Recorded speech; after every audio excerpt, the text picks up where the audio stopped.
तो अब हम शुरू करने वाले हैं अपने नए चैप्टर को, और वो भी डिजिटल बोर्ड पर।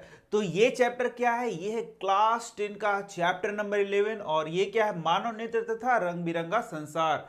तो चलो हम लोग इसको शुरू कर रहे हैं, और इसमें सारे इंपॉर्टेंट टॉपिक्स को हम लोग पढ़ने वाले हैं। बच्चों, तुम हमारे चैनल से रेगुलर पढ़ते हो तो चैनल को सब्सक्राइब करके ही पढ़ना। तो चैप्टर के शुरुआत में ही हम लोग को पढ़ना है मानव नेत्र। तो मानव नेत्र के बारे में सारे चीज हम लोग यहाँ पर पढ़ने वाले हैं। मानव नेत्र, जैसा कि तुम जानते हो कि हम लोग अपने नेत्रों के द्वारा पूरे संसार में सारे चीजों को देख पाते हैं। तो मानव नेत्र हमारे लिए बहुत ही इंपॉर्टेंट हो गया है, और इसके स्ट्रक्चर को, ये कैसे फंक्शन करता है, ये सारी चीजें हम लोग यहाँ पर देखने वाले हैं।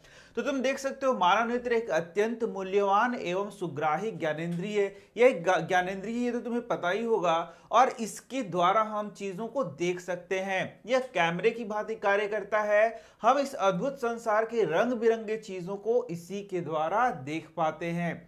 तो यहां पर सबसे पहले क्या करेंगे? सबसे पहले इसके स्ट्रक्चर को पढ़ेंगे। किसके स्ट्रक्चर को? मानव नेत्र के स्ट्रक्चर को। और उसके बाद एक एक चीज का यहां पर क्या पढ़ेंगे? फंक्शन पढ़ेंगे। तो जैसा कि तुम देख सकते हो यहां पर मानव नेत्र के स्ट्रक्चर को दिखाया गया है। तो सबसे पहला जो ऊपर का भाग दिख रहा है तुम्हें, ये देखो, ये ऊपर का जो भाग दिख रहा है उसे हम लोग बोलते हैं कॉर्निया, यानी कि स्वच्छमंडल। सबसे ऊपर क्या हो गया? कॉर्निया, यानी कि क्या हो गया? स्वच्छमंडल, जो कि बाहरी परत होता है, ट्रांसपेरेंट होता है। उसके बारे में अभी हम लोग पढ़ेंगे। उसके बाद देख सकते हो यहां पर दूसरा भाग है तुम्हारा परितारिका। ये देखो, ये है परितारिका, ये वाला दिख रहा है परितारिका। और यहां पर होता है पुतली। तो बहुत अच्छे से मैं दिखाऊंगा तुम्हें आगे कि परितारिका कैसा होता है और पुतली कैसा होता है, वो पूरा दिखाऊंगा। ये देखो, यही है परितारिका, और ये क्या है? पुतली। समझ में आ रहा है? सबसे पहला बाहरी भाग क्या हो गया? स्वच्छमंडल। उसके बाद यहां पर ये है परितारिका, और बीच में क्या है? पुतली। इसके बाद देखोगे यह है क्रिस्टलीय लेंस। यहां जो दिख रहा है ये क्या है? ये है क्रिस्टलीय लेंस। और इसके बाद यहां पर जो दिख रहा है इस तरीके से संरचना, ये देखो, ये जो संरचना है, यह संरचना क्या है? पक्षमाभी पेशियां। दिख रहा है? ये क्या है? पक्षमाभी पेशियां। तो यहां पर तुम्हें बहुत अच्छे से नहीं समझ में आया तो कोई बात नहीं, आगे हम लोग एक एक के बारे में चित्र को भी देखने वाले हैं और उसको पढ़ने भी वाले हैं। और यहां पर देखोगे यही है तुम्हारा दृष्टि पटल, जिसे हम लोग बोलेंगे रेटिना। फिर देख सकते हो ये दृक् तंत्रिका है।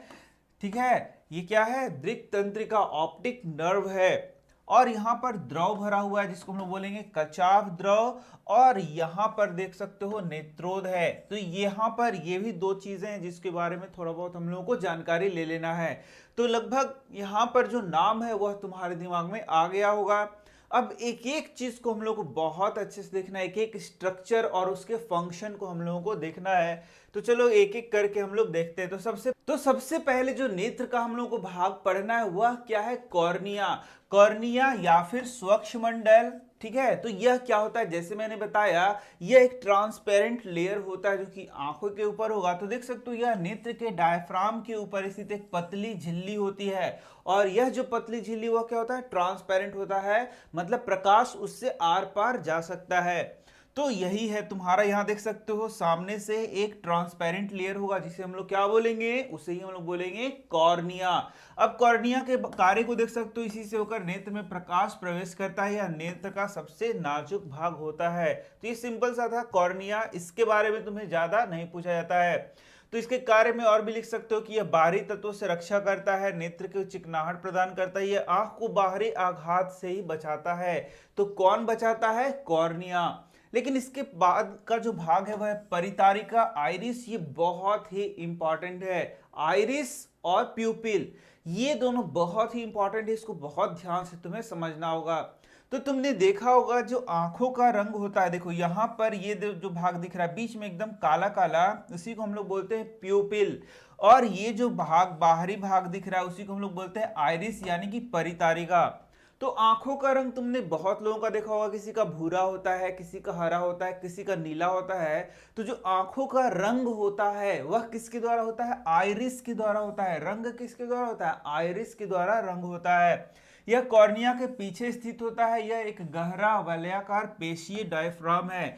तो ये क्या होता है, एक डायफ्राम की तरह काम करता है, एक पेशीय डायफ्राम की तरह कार्य करता है। और ये क्या करता है, ये जो तुम्हारा प्यूपिल है उसके साइज को छोटा या बड़ा करता है।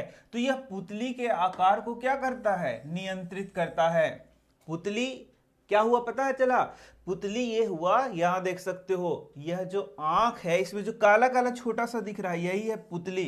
आंख किसी का देखना तुम, या अपना चेहरा देखना आईने में, तो एकदम काला काला जो छोटा छोटा बिंदु रहेगा, देखो यहां पर दिख रहा है तुम्हें चित्र में, यही क्या है, पुतली है। ये देखो ये है पुतली, यहाँ जो बीच में काला काला दिख रहा है ना, यही क्या है, पुतली। और ये तुम्हारा जो है ये है परितारिका या आइरिस। तो आइरिस ही क्या करता है, वही पुतली के साइज को छोटा करता है या फिर क्या करता है, बड़ा करता है।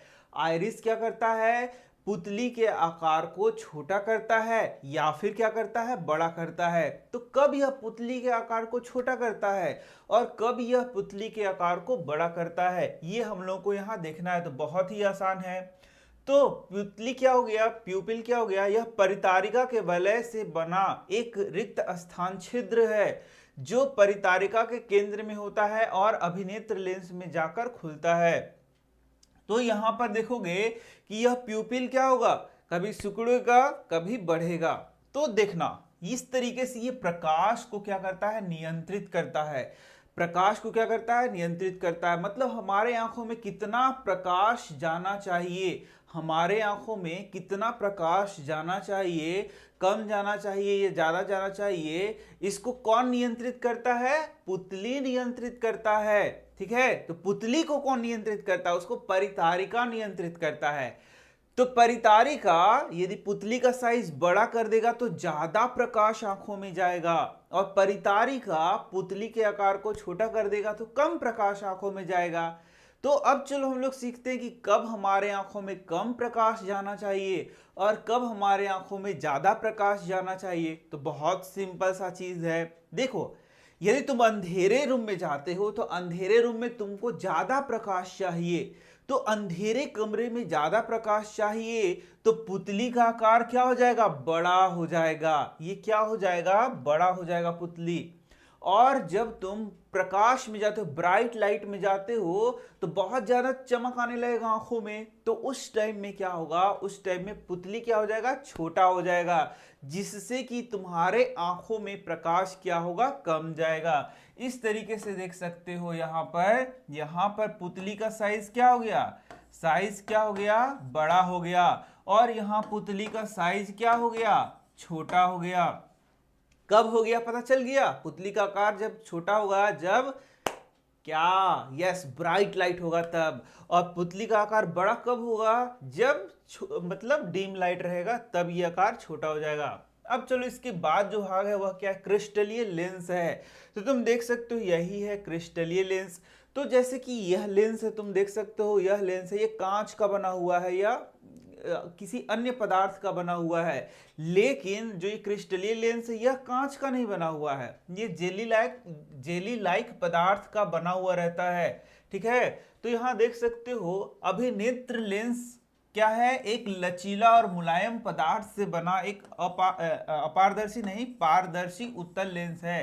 कैसा है ये, उत्तल लेंस है जो विभिन्न दूरियों से वस्तुओं को फोकसित करने के लिए अपना आकार बदलता रहता है। तो यह भी हम लोग देखेंगे अपना आकार कैसे बदलता है। तो पहले तो समझना है कि यह एक उत्तल लेंस है, दूसरा ये जेली लाइक पदार्थ से मिलकर बना होता है। ठीक है, ये सारी बातों को जान लो। यही है तुम्हारा लेंस, दिख रहा है कैसा लेंस है, उत्तल लेंस है।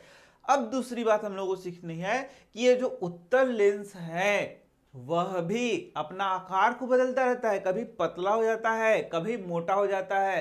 तो आखिर वह कैसे होता है, क्यों होता है, तो वह होता है पक्षमाभी पेशियों के द्वारा। किसके द्वारा होता है, पक्षमाभी पेशियों के द्वारा। तो पक्षमाभी पेशियां क्या करती हैं, इसके आकृति को बदलती है, कभी पतला कर देती है कभी मोटा कर देती है। तो आखिर ये क्यों करती है वो हम लोग आगे पढ़ेंगे, अभी इसको हम लोग नहीं पढ़ रहे हैं। समझ में आ गया। तो यह वस्तुओं के वास्तविक और उल्टा प्रतिबिंब बनाता है। लेंस क्या करता है, आंख में जो लगा हुआ है लेंस, वह वस्तुओं का कैसा प्रतिबिंब बनाता है, वास्तविक और उल्टा प्रतिबिंब बनाता है। देख लो, वस्तु का कैसा प्रतिबिंब बनाएगा, जैसे फूल इस तरीके से है तो ये फूल को ऐसा प्रतिबिंब बनाएगा, ठीक है। तो तुम बोलोगे भला ऐसा प्रतिबिंब बनाया तो हमें तो सब सीधा सीधा दिख रहा है, तो ऐसा ही प्रतिबिंब बनता है। रेटिना पर कैसा प्रतिबिंब बनता है, उल्टा।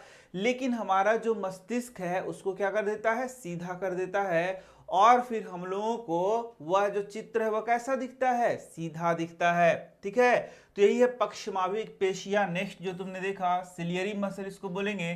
तो ये क्या करेगा, लेंस के आकार को बदलता रहता है अकॉर्डिंग टू ऑब्जेक्ट। ऑब्जेक्ट कहां पर है उस हिसाब से लेंस की आकृति को बदलते रहेगा। कभी लेंस पतला होगा, कभी लेंस मोटा होगा, जिससे कि हम लोग जहां खड़े हैं वहीं पर ऑब्जेक्ट को देख सके, क्लियरली देख सके। तो यह लेंस के आकार को क्या कर देता है, नियंत्रित करता है, कभी छोटा करता है, कभी बड़ा करता है। तो वो मैं पढ़ा रहा हूं, तुरंत पढ़ा रहा हूं अभी। इसके बाद देख सकते हो कचाप द्रव है। तो यह एक जेली जैसा पदार्थ का बना है जो अभिनेत्र लेंस और रेटिना से लेकर पूरे नेत्र गोलक में भरा रहता है, ठीक है। यह एक द्रव है जो कि भरा रहेगा आंख में। यह नेत्र गोलक के अधिकांश भाग को घेरता है, यह बात तुम याद रख सकते हो। तो यह नेत्र गोलक को क्या करता है, आकार प्रदान करता है। रेटिना तक पहुंचने वाले प्रकाश लेंस से होकर इसी द्रव से गुजरता है, इतनी बात तुम याद रख सकते हो। इसके बाद आता है रेटिना। तो यहाँ नेक्स्ट पार्ट देख सकते हो, वह क्या है, रेटिना। तो यहाँ तुम क्लियरली देख सकते हो, यही है रेटिना। यहाँ चित्र में देख सकते हो, ये क्या है, ये रेटिना है। रेटिना के एक भाग को देखोगे तो देख सकते हो यहाँ पर कैसे सेल्स अरेंज्ड हैं। रॉड सेल्स होते हैं, कोन सेल्स होते हैं, जो कि लाइट को डिटेक्ट करते हैं या कलर्स को डिटेक्ट करते हैं। यहाँ देख सकते हो लगे हुए हैं। तो यही है रेटिना, जहां पर क्या होता है, इमेज फॉर्मेशन होता है। यहाँ पर जैसे मैंने बताया कि ये क्या है, यह है सामने का भाग लेंस, और इसी लेंस से क्या करते हैं, कोई इमेज को बनाते हैं। कैसा इमेज होता है, वास्तविक होता है और उल्टा इमेज बनता है। तो कहां पर बनता है, रेटिना पे बनता है। तो यहां क्लियरली देख सकते हो कि मान लो यहां कोई ऑब्जेक्ट है, वह सीधा ऑब्जेक्ट है, और उस ऑब्जेक्ट का यहाँ इमेज बना है। तो तुम देख सकते हो कैसा उल्टा इमेज बना, ये देखो, ये ऐसा इमेज बना है उल्टा। ऑब्जेक्ट था सीधा, देखो ऐसे सीधा है, लेकिन इसका उल्टा इमेज बना है। किसके द्वारा बना है, इस लेंस के द्वारा बना है। तो यह जो इमेज है उससे हम लोग क्या बोलते हैं, वास्तविक बोलते हैं और उल्टा बोलते हैं। तो तुम यहां पर देख सकते हो क्लियरली इसके इमेज को। तो इस प्रकार से यहां पर तुम देख सकते हो रेटिना के ऊपर क्या होता है, रेटिना यानी दृष्टिपटल के ऊपर क्या होता है, बोलो, इमेज का फॉर्मेशन होता है। इसे दृष्टिपटल भी कहते हैं, यह मैंने बताया था। यह नेत्र गोलक का पश्च भाग है जो पर्दे का कार्य करता है, रेटिना कहलाता है। यह नेत्र का प्रकाश सुग्राही भाग है, लाइट सेंसिटिव पार्ट है, और यहीं से फिर जो भी सिग्नल है वह क्या होता है, ऑप्टिक नर्व के थ्रू कहां जाता है, ब्रेन में जाता है, और फिर हमारा जो दिमाग है उसको सेंस करके चित्रों को क्या करता है, सीधा बनाता है। तो अभी तुम सीधा सीधा चित्र देख रहे हो, लेकिन एक्चुअली में यहाँ रेटिना पे कैसा बन रहा है, उल्टा इमेज बन रहा है। रेटिना पर बनने वाला प्रतिबिंब का प्रकृति वास्तविक एवं उल्टा होता है, ये याद रखो, बार बार मैं बता रहा हूं। तो यह नेत्र लेंस द्वारा बनने वाले प्रतिबिंब को पर्दे की तरह कार्य करता है। इसकी कोशिकाएं प्रकाश सुग्राही होती हैं, जो इस पर बनने वाले प्रतिबिंब का क्या करती हैं, उसको डिटेक्ट करती हैं। यहां देखो, यही प्रकाश सुग्राही क्या है, यहाँ पर कोशिकाएं लगी हुई हैं। समझ में आ रहा है सारा चीज। तो इस तरीके से इसके बाद देख सकते हो, यह है ऑप्टिक नर्व। जैसे मैंने दिखाया था, ऑप्टिक नर्व के थ्रू यह तंत्रिका नेत्र गोलक के पश्च भाग से निकलकर मस्तिष्क के एक हिस्से से जुड़ता है, जिसके द्वारा हम लोग डिटेक्ट करते हैं कि फिर वहां पर क्या चीज है, वो सारा वहां डिटेक्ट करते हैं। यह रेटिना पर बनने वाले प्रतिबिंब की संवेदनाओं द्वारा मस्तिष्क तक पहुंचाता है, ठीक है। तो यहां पर अब एक चीज और मैं बता देता हूं लगे हाथ, ताकि तुमको नेत्र का जो स्ट्रक्चर मैंने बताया, उसका फंक्शन बताया, उसमें दिक्कत ना हो, और वह समंजन क्षमता या फिर पावर ऑफ एकोमोडेशन। तो जैसे मैंने अभी तुम्हें कार्य बताया था किस चीज का, यहां पर ये जो मसल है, ठीक है, सिलियरी मसल जिसको हम लोग बोलते हैं, उसका कार्य मैंने बताया था कि ये क्या करता है, नेत्र लेंस को या तो पतला करता है या तो मोटा करता है। देख सकते हो यहाँ नेत्र लेंस को ये पतला कर रहा है, और यहाँ पे क्या कर रहा है, मोटा कर रहा है। तो ये क्यों ऐसा करता है, तो जरा समझो। बात यह है कि जब भी इमेज बनना है, यानी कि प्रतिबिंब बनना है, तो वह रेटिना पर ही बनना है। तभी हम कुछ चीजों को देख पाते हैं। यदि रेटिना के पहले इमेज बनेगा या फिर रेटिना के बाद बनेगा तो हम चीजों को नहीं देख पाएंगे। सीधा सा मतलब है कि जो प्रतिबिंब बन रहा है वह रेटिना पर ही बनना चाहिए। कहां बनना चाहिए? रेटिना पर ही बनना चाहिए। और तुमने पढ़ा है पीछे चैप्टर में कि उत्तल लेंस के द्वारा जो प्रतिबिंब बनता है, यदि अलग अलग स्थानों पर ऑब्जेक्ट रहेगा, अलग अलग स्थानों पर यदि कोई बिंब है, यदि कोई वस्तु है, तो उसका प्रतिबिंब अलग अलग स्थानों पर बनता है। यदि तुमने नहीं पढ़ा तो ये तुम्हें समझ में नहीं आएगा, बिल्कुल नहीं समझ में आएगा। तो पहले उसको जाके पढ़ लो कि उत्तल दर्पण में कैसे कैसे प्रतिबिंब बनता है। तो तुम देखोगे कि उत्तल लेंस में जो प्रतिबिंब बनता है, अलग अलग स्थानों पे रखने पे वह प्रतिबिंब अलग अलग बनेगा। जैसे कि मान लो, एक मैं उदाहरण दे रहा हूं, यदि यहां पर ऑब्जेक्ट है तो मान लो कि यहां पे बन रहा है, लेकिन यहां पे यदि ऑब्जेक्ट है तो यहां पर प्रतिबिंब बनेगा। यहां ऑब्जेक्ट रख दिया तो यहां प्रतिबिंब बनेगा, यहां ऑब्जेक्ट को रख दिया तो यहां प्रतिबिंब बनेगा। और मैंने क्या बताया कि यदि ऑब्जेक्ट को हटाया जाए, अलग अलग स्थानों पे रखा जाए तो प्रतिबिंब अलग अलग जगह बनेगा। तब तो यहां रेटिना पे इमेज नहीं बनेगा, प्रतिबिंब नहीं बनेगा। यानी कि रेटिना पर वहां पर तुम्हारा प्रतिबिंब नहीं बनेगा तो तुम्हें कुछ दिखेगा ही नहीं। ठीक है, तो अब इसके लिए क्या व्यवस्था है कि तुम यहां पर खड़े हो, पास की चीजों को भी देख रहे हो, वहां की चीज को भी देख रहे हो, दूर के चीजों को भी देख रहे हो। यानी ऑब्जेक्ट लगातार बदल रहा है। अभी ऑब्जेक्ट यहां है, देखो यहां मैं देख रहा हूं तो ऑब्जेक्ट यहां है, यहां भी मैं क्लियर देख पा रहा हूं। कैमरा पे देख रहा हूं तो वहां ऑब्जेक्ट वहां चला गया। अब मैं दूर देख रहा हूं दीवार के पीछे एकदम, तो वहां ऑब्जेक्ट चला गया, उसको देखना है। तो जिस चीज को हमको देखना है वही ऑब्जेक्ट है, यह ध्यान दो। जिस चीज को हम देख रहे हैं वही क्या है? ऑब्जेक्ट है। और उसको साफ साफ देखने के लिए हमेशा उसका इमेज कहां बनना चाहिए? रेटिना पे बनना चाहिए। तो ऑब्जेक्ट का तो पोजीशन लगातार बदल रहा है। मैं यहां खड़ा हूं, ऑब्जेक्ट का पोजीशन अभी यहां था, अभी देखो वहां है, अभी वहां चला गया, देखो। तो भी मैं देख पा रहा हूं। किसके कारण देख पा रहा हूं? यहां पक्षमाभी पेशियों के द्वारा। क्योंकि ये पक्षमाभी पेशियां क्या कर रही हैं? ये लेंस के साइज को छोटा बड़ा कर रही हैं। यानी कहीं पतला कर दे रही है, कहीं मोटा कर दे रही है, जिसके कारण मैं जहां हूं वहीं पे हूं। मेरा देखो यहां पर लेंस का आकृति बदल रहा है और वहां का चीज मैं देख पा रहा हूं। अब वहां मैं देख पा रहा हूं क्योंकि मेरी पक्षमाभी पेशियां मेरे नेत्र लेंस के आकृति को क्या करती जा रही है? बदलते जा रही हैं। यानी कि तुम जहां हो वहीं से अलग अलग स्थान के ऑब्जेक्ट को यदि देखना चाहते हो तो पक्षमाभी पेशियां क्या करेंगी? नेत्र लेंस की आकृति को बदलेंगी ताकि हमेशा जो इमेज बने वह रेटिना पे बने। और इसी को बोलते हैं समंजन क्षमता। इसी को क्या बोलते हैं हम लोग? समंजन क्षमता। तुम्हें नहीं समझ में आ रहा है कि क्या बात हो रहा है तो दूर रखो ऐसे बुक को, अब पास लाते जाओ, पास लाते जाओ, पास लाते जाओ, एकदम पास लाओ। और तुम एकदम सोचो कि क्लियरली इसको पढ़ना है तो तुम देखोगे कि तुम्हारे आंखों में कुछ खिंचाव होगा। और वह जो खिंचाव है वो कौन खिंचाव पैदा कर रहा है? यही कौन? पेशियां, पक्षमाभी पेशियां वो खिंचाव पैदा कर रहा है जिससे कि तुम यहां पर साफ साफ देख सको। तो वो खिंचाव क्या करता है? वह खिंचाव या तो इसको मोटा करता है या तो इसको पतला करता है। तो यदि ये खींचेगा तो ये मोटा होगा और ये रिलैक्स होगा तो ये क्या होगा? पतला होगा। ये भी याद रखना। यदि ये रिलैक्स होता है, पक्षमाभी पेशियां यदि शिथिल होती हैं तो ये लंबा होगा। और पक्षमाभी पेशियां यदि वो खिंचाव पैदा करती हैं तो वो क्या हो जाएगा? मोटा हो जाएगा। इस बात को तुम याद रखना, बहुत ही इंपॉर्टेंट है। और इसे ही हम लोग क्या बोलते हैं? इसे ही हम लोग बोलते हैं नेत्र की समंजन क्षमता। इसे ही हम लोग क्या बोलेंगे? नेत्र की समंजन क्षमता। अभी नेत्र लेंस की वह क्षमता जिसके कारण वह अपने फोकस दूरी को समायोजित कर लेता है, समंजन क्षमता कहलाता है। तो फोकस दूरी को बढ़ा रहा है, घटा रहा है। अरे भाई, जब लेंस पतला हो रहा है या मोटा हो रहा है तो उसका फोकस दूरी या तो बढ़ रहा है या तो क्या हो रहा है? घट रहा है। और इस प्रकार से वो सामंजस्य स्थापित कर रहा है कि चीजों का जो इमेज है या तो दूर है या तो पास है या तो बहुत पास है, उसका इमेज कहां बन सके? रेटिना पे बन सके। यही यहां पर क्या कहा जाएगा? इसका समंजन क्षमता कहा जाएगा।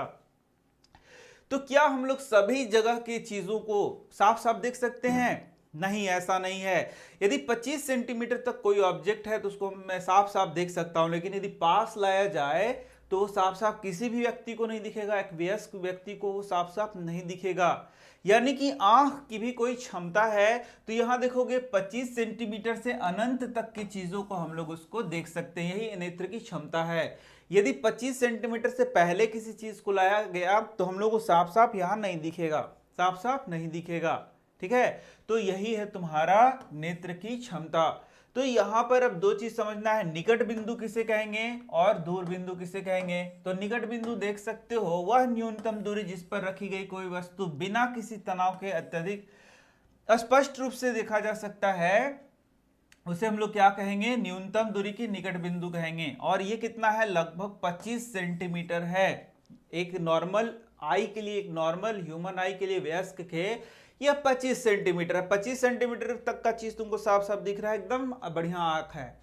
अब मान लो कि तुमको 30 सेंटीमीटर पर कोई चीज दिख रहा है, तब तुम्हारा आंख में गड़बड़ है, तो वो हम लोग आगे पढ़ेंगे कि क्या उसको कहते हैं। फिर दूर बिंदु है, तो दूर बिंदु अनंत मानते हैं हम लोग। दूर बिंदु क्या मानते हैं, अनंत।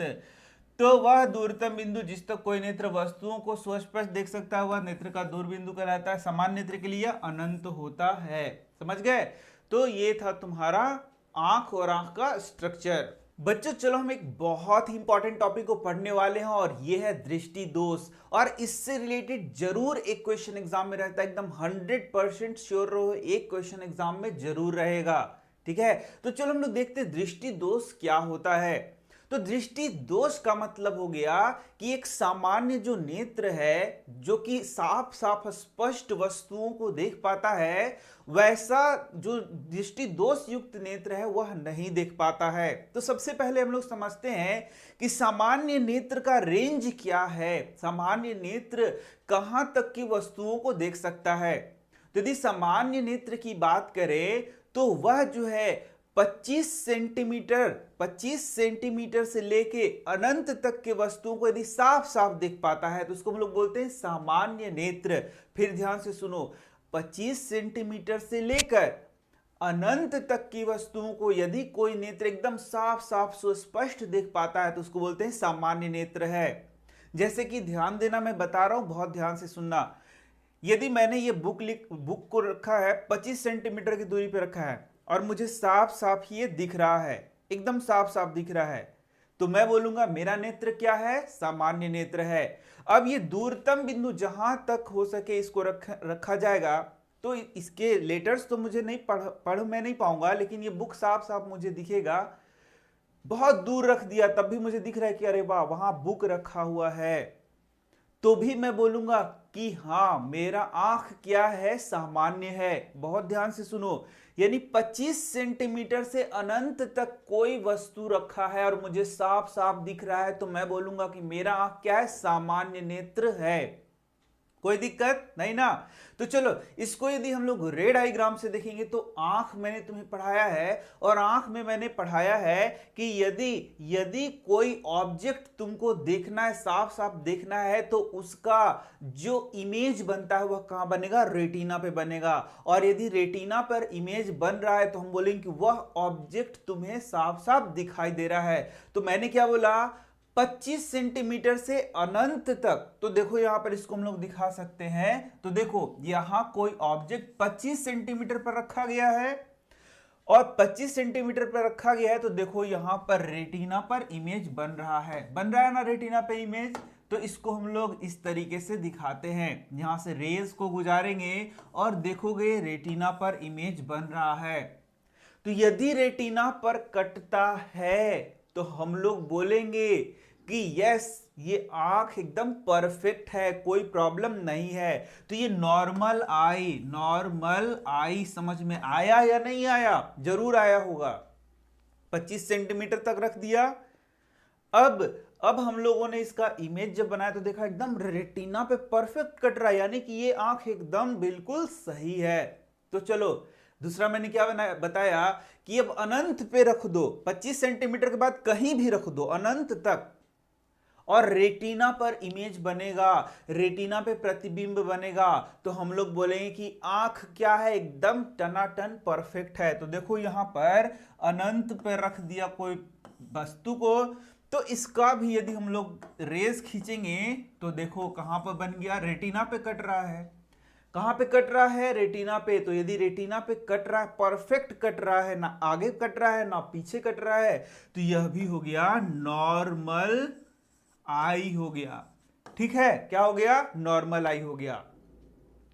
लेकिन दृष्टि दोष क्या हो गया, दृष्टि दोष हो गया कि अब 25 सेंटीमीटर किसी व्यक्ति को दृष्टि दोष उत्पन्न हो गया है, और उसमें हम लोग 25 सेंटीमीटर पर ऑब्जेक्ट को रख रहे हैं, और वो रेटिना से पहले या बाद में कटना शुरू हो गया, तो हम लोग बोलेंगे कि उसको दृष्टि दोष हो गया और उसको वो चीज नहीं दिखाई पड़ेगा साफ साफ। हम लोग कोई चीज अनंत पर रख रहे हैं और यहां पर ये जो रेटिना के पहले या बाद कटने लगा, तो हम लोग बोलेंगे कि उस व्यक्ति को क्या हो गया है, दृष्टि दोष हो गया है, उसे साफ साफ वस्तु नहीं दिख रहा है। तो इसी को यहां फिगर से समझ लेते हैं, फिर दृष्टि दोष कितने प्रकार का होता है वो हम लोग समझते हैं। तो एक चीज तो मैं यहां भूल ही गया, यहां जो 25 सेंटीमीटर है बच्चों, उसको हम लोग बोलते हैं न्यूनतम दूरी, निकट बिंदु कहते हैं। न्यूनतम दूरी होता है स्पष्ट दृष्टि के लिए, उसको हम बोलते हैं निकट बिंदु, और ये जो अनंत होता है उसको हम लोग बोलते हैं दूर बिंदु, फार पॉइंट, ये याद रखना। ठीक है, तो कोई नॉर्मल आई है, वो 25 सेंटीमीटर से अनंत पर कहीं भी वस्तु रख दिया जाए उसको एकदम साफ साफ दिखेगा, नॉर्मल आई का बात बता रहा हूं। लेकिन अब देखते हैं कि दृष्टि दोष वाला क्या हुआ प्रॉब्लम। तो देखो दृष्टि दो, पहले तो देख लो नॉर्मल आई, तो ये है नॉर्मल आई, देख लो यहां पर नॉर्मल आई। तो नॉर्मल आई में ऑब्जेक्ट जो है 25 सेंटीमीटर से अनंत पर कहीं भी रखा हुआ है, तो उसका रेटिना पर इमेज बन रहा है। यहां देख लो कहां पर इमेज बन रहा है, रेटिना पे इमेज बन रहा है इस तरीके से, यानी कि एकदम परफेक्ट आई है। कहां से कहां रखा गया है, 25 सेंटीमीटर से 25 सेंटीमीटर से कहां रखा गया है, अनंत तक कहीं भी रखा गया है। इसको एकदम साफ साफ दिख रहा है, कोई इसको टेंशन नहीं है, तो हम लोग बोलेंगे कि एकदम परफेक्ट आई है। जरा बताओ आंसर कि इसका कहां इमेज बन रहा है, रेटिना पे। रेज कहां कट रहे हैं, रेटिना पे। वस्तु कहां रखा गया है, 25 से अनंत तक। तो कैसा आंख है, नॉर्मल आंख है, कोई दिक्कत। चलो दूसरा फिगर देखते हैं। दूसरा फिगर देखोगे कि ये जो वस्तु है यहां पर रखा हुआ है, तो इसमें पहले ही यहां पर रेस कटना शुरू हो जा रहे हैं। रेस क्या हो रहे हैं, पहले ही कटना शुरू हो जा रहे हैं। कहां कटना चाहिए था, रेटिना पर, लेकिन रेटिना के पहले कटना शुरू हो गया। तो क्या इस व्यक्ति को साफ साफ दिखाई दे रहा है, नहीं दिखाई दे रहा है, इसका मतलब इसको क्या है, दृष्टि दोष है। अब कैसा दृष्टि दोष है वही हम लोग पढ़ेंगे। अब देखो यहां पर, यहां एक ऑब्जेक्ट फिर से रख दिया।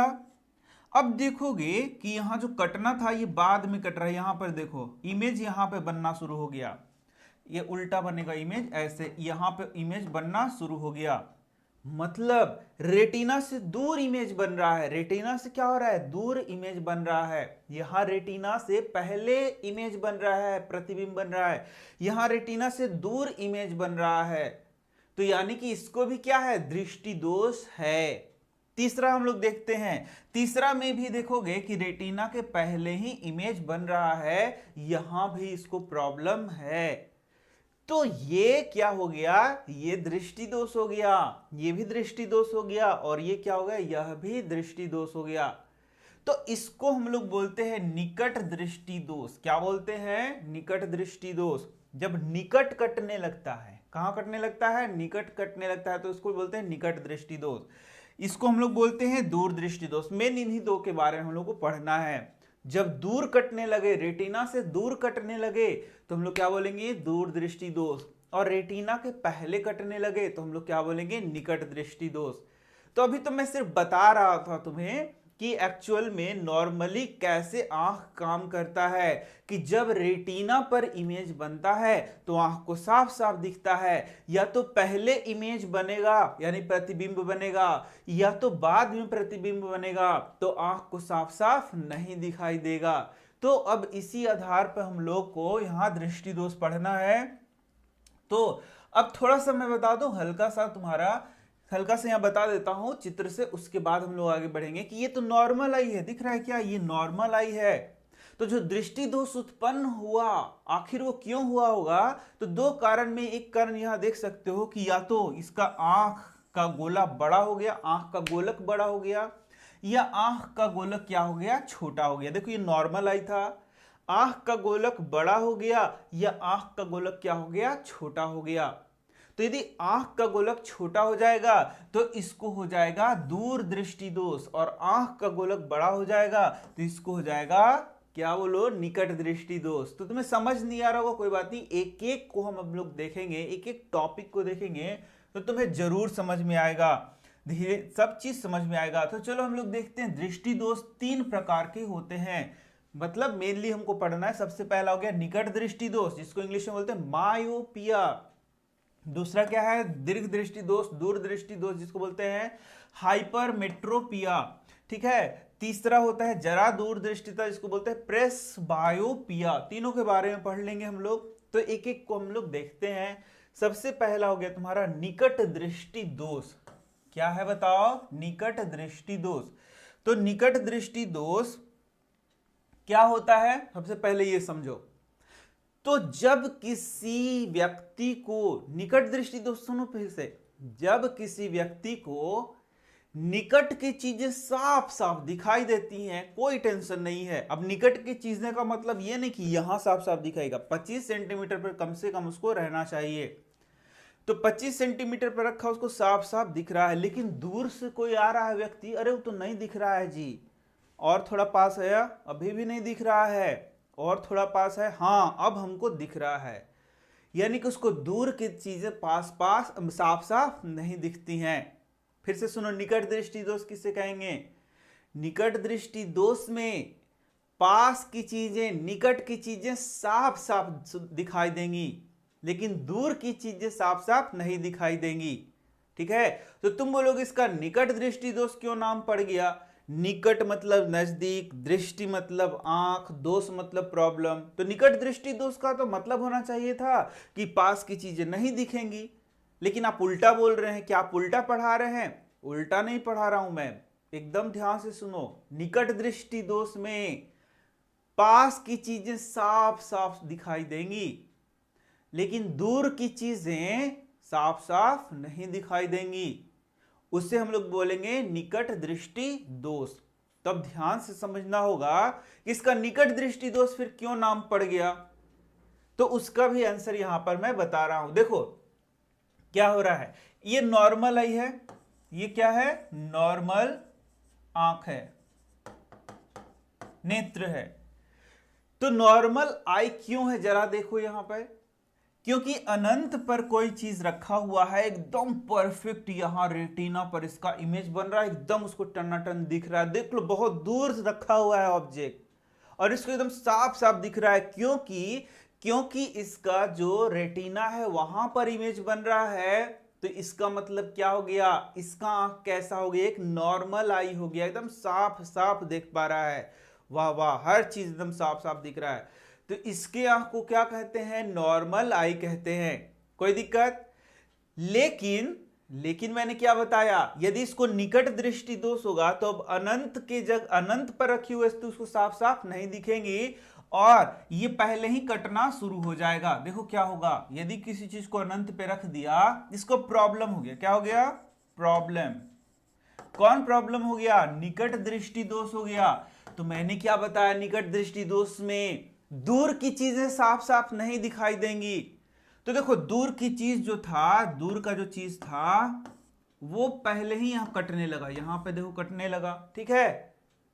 तो इससे पहले ही कटने लगा, इसलिए इसका नाम क्या हो गया, निकट में कट रहा है, निकट में कट रहा है, इसलिए इसको बोलते हैं निकट दृष्टि दोष। अब समझ में आ गया इसका निकट दृष्टि दोष क्यों हुआ, इसलिए क्योंकि इसका निकट में कटने लगा।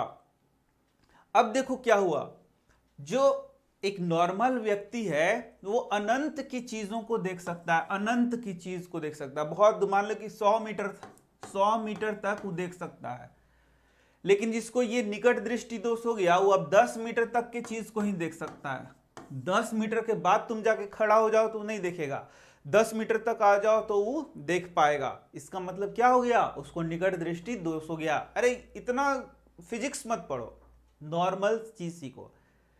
कई लोगों को तुमने देखा होगा कि अरे दूर के हमको नहीं दिख रहा है जी, थोड़ा पास आओ, थोड़ा पास आओ, तो वो जो पास आ जाएगा तो तुम्हें दिख रहा है, हाँ अब हमको साफ साफ दिख रहा है।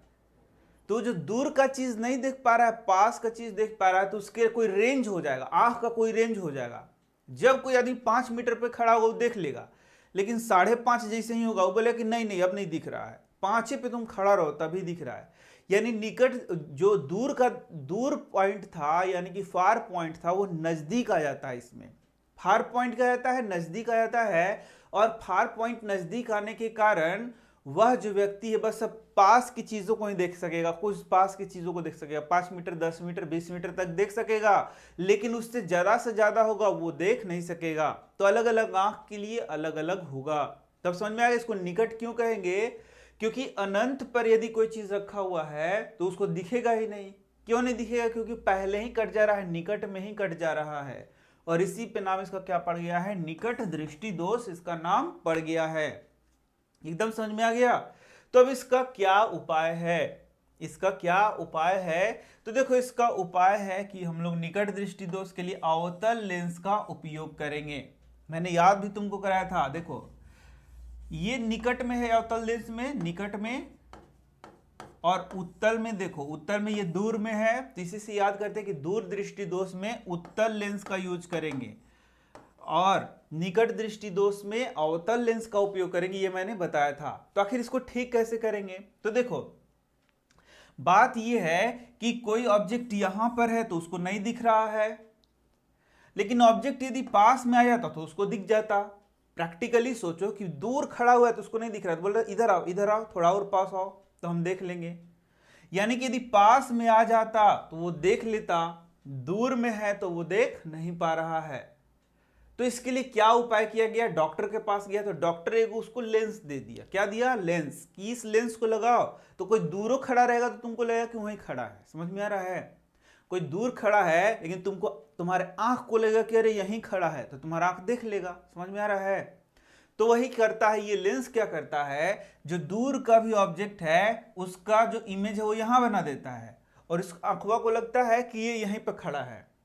ध्यान से सुनो, ये आंख जो है यहां पर यदि कोई खड़ा रहता तो उसको देख ही नहीं पाता था, तो इसको बेवकूफ बनाने के लिए एक लेंस यहां लगा दिया गया। क्या लगा दिया गया, लेंस। तो इस लेंस के कारण ये जो यहां पर ऑब्जेक्ट था वो यहां पर इसका इमेज बनने लगा। लेंस का इमेज कहां बनने लगा, लेंस से इमेज यहां बनने लगा। तो आंख को लग रहा है कि वो यहां नहीं है, यहीं पे है, और उसको यहां वाला तो दिखता ही था साफ साफ, तो देख लेता है, जब साफ साफ देख लेता है। समझ में आ रहा है, जो दूर का था उसको आंखवा नहीं देख पाता था, लेकिन ये जो लेंस लगाया गया तो ये जो दूर का चीज था वो पास में लग रहा है कि पास में यहीं पे खड़ा है, तो पास में खड़ा है तो उसको तो देख ही पाता है, तो देख लिया। तो यहां पर हम लोग क्या करते हैं, एक लेंस का यूज करते हैं। कैसा लेंस, ऐसा लेंस जो कि उस आंख के मुताबिक पावरफुल हो। तो देखो उसके बाद इसका इमेज कहां बनने लगा, यहां पे बनने लगा, और वह ऑब्जेक्ट को देख पाएगा।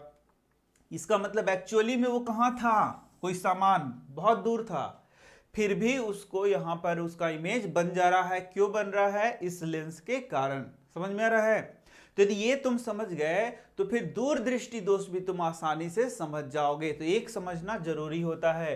क्या हमने समझा, नॉर्मल आंख है, देख लो नॉर्मल आंख है, तो ये अनंत पर भी जो चीज, अनंत पर जो चीज है उसको भी देख रहा है और यहां पर इमेज बन रहा है। लेकिन इसको प्रॉब्लम हो गया, कौन सा दृष्टि दोष हो गया, इसको निकट दृष्टि दोष हो गया, तो पहले ही कटने लगा। तो फिर ये क्या किया, अवतल लेंस का उपयोग किया तो इसका बराबर वहां कटने लगा। तो इस तरीके से ये चीज को क्या कर रहा है, समान देख पा रहा है। तो ये हो गया तुम्हारा निकट दृष्टि दोष। तो निकट दृष्टि दोष में कारण क्या हो गया, कारण हो गया कि अभिनेत्र लेंस की वक्रता का अत्यधिक हो जाना, मतलब बड़ा हो जाना। दूसरा, नेत्र गोलक का लंबा हो जाना। नेत्र गोलक क्या हो जाएगा, बड़ा, मतलब लंबा हो जाएगा, तो उस कारण से भी उसको वहां पर देखना बंद हो जाएगा। इस दोष का निवारण के लिए हम लोग अवतल लेंस का उपयोग करेंगे। कोई दिक्कत? बिल्कुल नहीं। तो दूसरा है दीर्घ दृष्टि दोष। तो अब तुम ही बताओ दीर्घ दृष्टि दोष क्या हुआ? दीर्घ दृष्टि दोष में क्या होगा? निकट की चीजें साफ साफ नहीं दिखेंगी और दूर की चीजें जो दिख रही हैं वो दिख रही हैं। हम लोग निकट दृष्टि दोष की बात करें तो निकट कितना, देखो बता रहा हूं मैं, समझो जरा सा। तो तुम्हें पेपर पढ़ना है तो तुम ऐसे पढ़ते हो, हाँ हाँ बहुत अच्छा, सब समझ में आ रहा है। क्या तुमने कभी पेपर ऐसे पढ़ा है? ऐसे ऐसे करके पढ़ना पड़े तुम्हें पेपर या बुक पढ़ना पड़े तो दिक्कत होगा, डॉक्टर पास जाना पड़ेगा। तो ये होता है दूरदृष्टि दोष। ये क्या होता है? दूरदृष्टि दोष कि तुम पहले यहां तक के चीजों को 25 सेंटीमीटर तक की चीजों को साफ साफ देख सकते थे, लेकिन हुआ ये कि तुम्हारे आंख में कुछ प्रॉब्लम आ गया, अब तुम यहां की चीजों को साफ साफ नहीं देख रहे हो, तुमको देखने के लिए ऐसे दूर करना पड़ रहा है या ऐसे देखना पड़ रहा है। तो ऐसे करना पड़ रहा है तो तुम ऐसे पढ़ाई कर सकते हो, तो तुमको कौन सा प्रॉब्लम हो गया है? दूरदृष्टि दोष हो गया है तुमको। कौन सा दृष्टि दोष हो गया है? दूरदृष्टि दोष हो गया है। मतलब कि शुरू में तुम 25 सेंटीमीटर के ऑब्जेक्ट को देख पाते थे। ध्यान से देखो, ये है 25 सेंटीमीटर, यहां से यहां पर क्या है? 25 सेंटीमीटर। तो शुरू में 25 सेंटीमीटर के पर ऑब्जेक्ट रहता था, तुम देख पाते थे एकदम यहां पर बहुत अच्छे से रेटिना पे ये कट रहा है, इमेज बन रहा है, आराम से पढ़ रहे हो, लिख रहे हो, मस्ती कर रहे हो, ठीक है। लेकिन प्रॉब्लम ये हुआ कि कुछ दिन बाद ये वाला यहां पे पहुंच गया तुम्हारा। अब तुमको कुछ भी पढ़ना है तो यहां पे रखना पड़ेगा, बुक भी पढ़ना है तो यहां पे रखना पड़ेगा। तो दिक्कत होगा कि नहीं होगा? बहुत दिक्कत होगा। तो यहां पर दिक्कत में ये हुआ कि यदि यहां पर तुम्हारा नॉर्मल जो है 25 सेंटीमीटर है, यहां देखना ये एन है तुम्हारा, तो नॉर्मल यदि यहां पर था, रखा हुआ था, तो इसका बन जा रहा है यहां पे इमेज, यानी दूर बन जा रहा है। कहां बन जा रहा है? दूर बन जा रहा है। यहीं पे मैं बता दे रहा हूं, यहां सुनो, ये नॉर्मल आई है, कोई दिक्कत नहीं है। लेकिन किसी का आंख खराब हो गया, क्या हो गया? आंख खराब हो गया, तो अब यहां पे कोई भी ऑब्जेक्ट रख रहा है तो यहां पे इमेज बनना शुरू हो जा रहा है। कहां इमेज बनना शुरू हो रहा है? यहां पे इमेज बनना शुरू हो रहा है। समझो जरा सा, एकदम नॉर्मल जब था तो यहां पे किताब रखता था, यहां पे किताब रखता था तो यहां पे इमेज बनता था, बहुत अच्छे से पढ़ता था। लेकिन इसको दूरदृष्टि दोष हो गया तो बेचारा जब यहां किताब रखता है तो यहां इमेज बन जा रहा है इसका, दूरदृष्टि दोष के कारण, ठीक है। तो इसीलिए इसका नाम पड़ गया है दूरदृष्टि दोष, क्योंकि दूर कट रहा है। कहां कट रहा है? दूर कट रहा है। तो दूर क्यों कट रहा होगा? हो सकता है इसका नेत्र का गोला छोटा हो गया होगा तब दूर कट रहा है, ठीक है। तो नेत्र गोलक के छोटा होने के कारण ये कहां कटने लगा? बाहर कटने लगा। तो इसको दिखेगा? नहीं दिखेगा। तो ये क्या हो गया? इसका प्रॉब्लम हो गया। तो प्रॉब्लम में क्या हो गया कि इसका जो निकट पॉइंट है, निकट बिंदु है, वह इसका बदल गया, ठीक है। यानी कि अब देखो ऐसे था तो ये ऐसे खसकाएगा, यानी यहां रखेगा तब इसका यहां बनेगा, ऐसे खसकाया तो यहां बनने लगा, ऐसे खसकाया तो यहां बनने लगा। यानी कि मान लो इसका 35 सेंटीमीटर हो गया निकट बिंदु। निकट बिंदु बेचारा का बढ़ गया। पहले ऐसे रखता था तो एकदम फर्स्ट क्लास था, अब ऐसे रखा तो पीछे बनने लगा, तो फिर ऐसे करेगा तब ना बनेगा यहाँ पे। तो यहाँ पे अब रखेगा, यहाँ पे रखेगा, ओ अब अच्छा बन रहा है, यानी यहां से यहाँ बढ़ गया दूरी। पहले था 25 सेंटीमीटर में दिखता था, अब था 35 सेंटीमीटर में अच्छा दिख रहा है, यानी कि उसको दूरदृष्टि दोष हो गया है बेचारा को, और उसका जो निकट बिंदु है वो भाग गया है, निकट बिंदु थोड़ा सा बढ़ गया है, इसलिए उसको ऐसे करके पढ़ना पड़ेगा, ठीक है। समझ में आ गया? तो इसका इलाज के लिए क्या करेंगे? तो जैसे मैंने बताया, दूरदृष्टि दोष को ठीक करने के लिए उत्तल लेंस का उपयोग करेंगे। किसका उपयोग करेंगे? उत्तल लेंस का। तो उत्तल लेंस का जैसे ही उपयोग करेंगे, यहां पर जो इमेज, उसका जो इमेज बन रहा है ऑब्जेक्ट का, वो सही जगह बनना शुरू हो जाएगा, जहां बनता था वहीं बनना शुरू हो जाएगा। और जैसे ही इमेज बनना शुरू हो जाएगा, वो उस चीज को क्या करेगा? आराम से देख सकेगा। बस इतना सा सिंपल सा बात है, ठीक है। तो यहां पर कौन सा लेंस यूज कर रहे हैं? उत्तल लेंस यूज कर रहे हैं। कौन सा लेंस यूज कर रहे हैं? उत्तल लेंस। तो उत्तल लेंस क्या कर रहा है? जो ऑब्जेक्ट यहां पर हम लोग रखेंगे यहां पर, लेकिन आंख को लगा कि यहां पे रखे हैं, हम लोग रखे यहां पे, क्योंकि हमको तो आराम से पढ़ना है भाई। चश्मा लगा लिए तब भी ऐसे पढ़ेंगे? नहीं, हम लोग को ऐसे पढ़ना, आहा ऐसे पढ़ेंगे। लेकिन अखवा को लग रहा है कि वहां रखा हुआ है, वहां वाला दिख रहा है ना, ध्यान से सुनो, आंख यहां वाला एकदम बढ़िया मस्त दिख रहा है, ठीक है। लेकिन हम लोग यहां रख के जब पढ़ेंगे तो चश्मा काहे के लिए लगाएंगे? तो उत्तल लेंस लगा लिए तो अब ऐसे रखना हमको नहीं, हमको ऐसे रखना है, लेकिन आंख को लग रहा है कि ऐसे ही रखा हुआ है। आंख को लग रहा है, आंख बुड़बक बन जा रहा है, बेवकूफ बन जा रहा है, आंख को लग रहा है कि दूरे रखा हुआ है। यानी हम लोग यहां पे किताब रख रहे हैं, हम लोग किताब रख रहे हैं कि आंख को लग रहा है कि यहां पे किताब रखा हुआ है, और यहां का तो पढ़िए लेता था, ठीक है।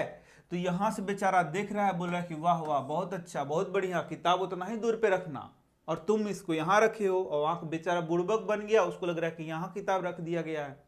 समझ में आ रहा है? तो इसलिए हम लोग किसका यूज कर रहे हैं? उत्तल लेंस का। तो देखो यहां हम किताब रख रहे हैं उत्तल लेंस के द्वारा, इसका इमेज यहां बन जा रहा है, और ये जो इमेज है आंख के लिए फिर वस्तु का काम कर रहा है। तो आंख को लग रहा है कि यहां पे रखा हुआ है, तो आंख को लग रहा है कि इमेज जो है इसका यहां बन रहा है, और वह क्या कर रहा है, उस चीज को साफ साफ देख पा रहा है, बात खत्म, कोई दिक्कत।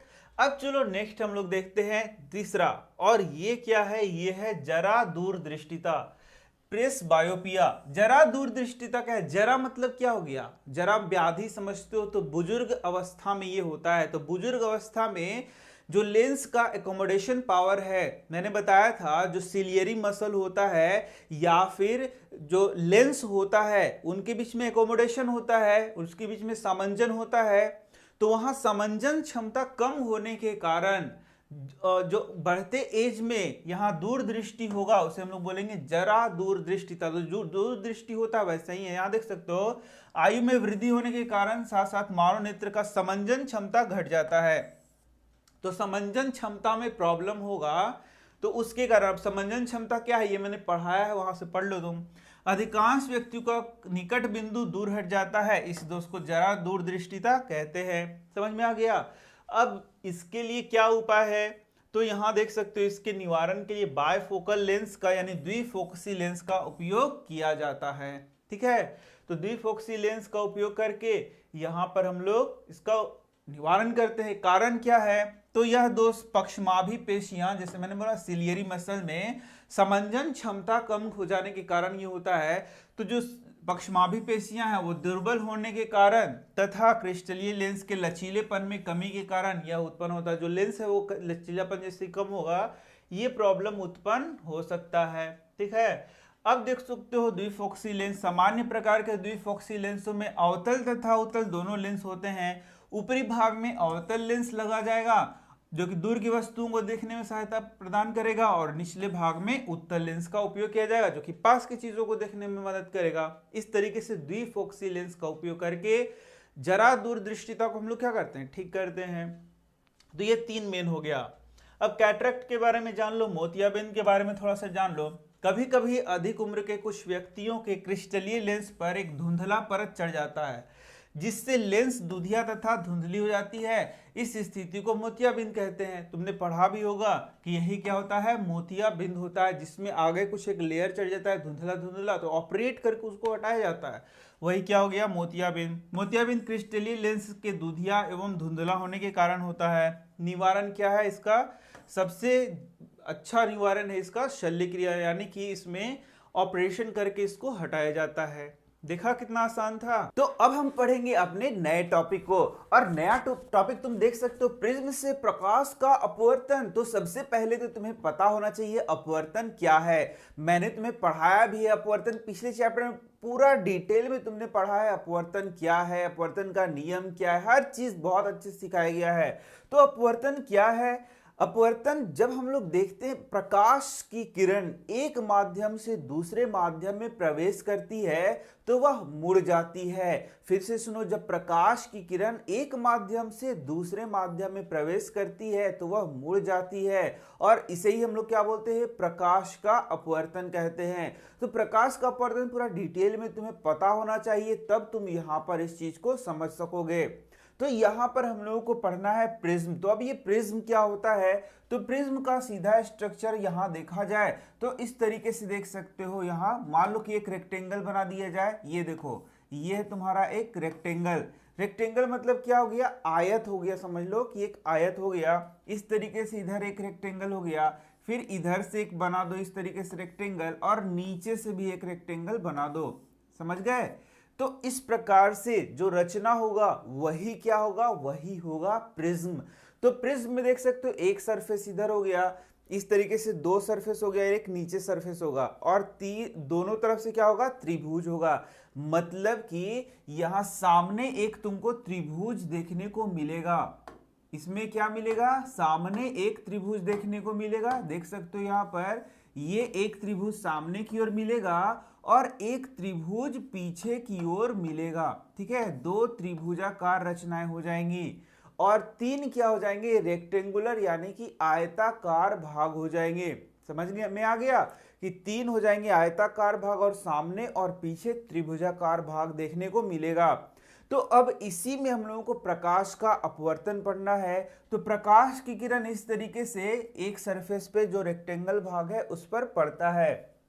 तो यहां देख सकते हो प्रिज्म यहां दिखाया गया है, तुम्हें क्लियरली दिख जाएगा। ये देखो यहां पर ये जो है ये आयताकार भाग हो गया, तो ये शीशे का बना रहता है, यह भी जान लो, कांच का बना रहता है। ये देखो सामने का त्रिभुजाकार भाग हो गया, और इधर का ये आयताकार भाग हो गया। समझ में आ गया?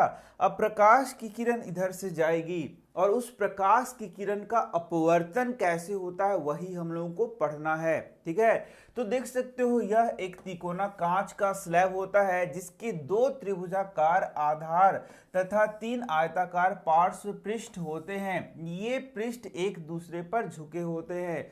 तो आयताकार पृष्ठ ऐसे हो गया और त्रिभुजाकार आगे और पीछे हो जाएगा, जैसे मैंने तुम्हें यहाँ दिखाया भी बताया भी। तो तुम्हें लग रहा होगा कि ये क्या हो रहा है, यहाँ पर श्वेत प्रकाश जा रहा है और ये विभिन्न कलर यहाँ देखने को मिल रहे हैं, तो ये क्या हो रहा है, ऐसा तुम्हें लग रहा होगा। तो इसके बारे में भी अभी तुरंत पढ़ने वाले हैं।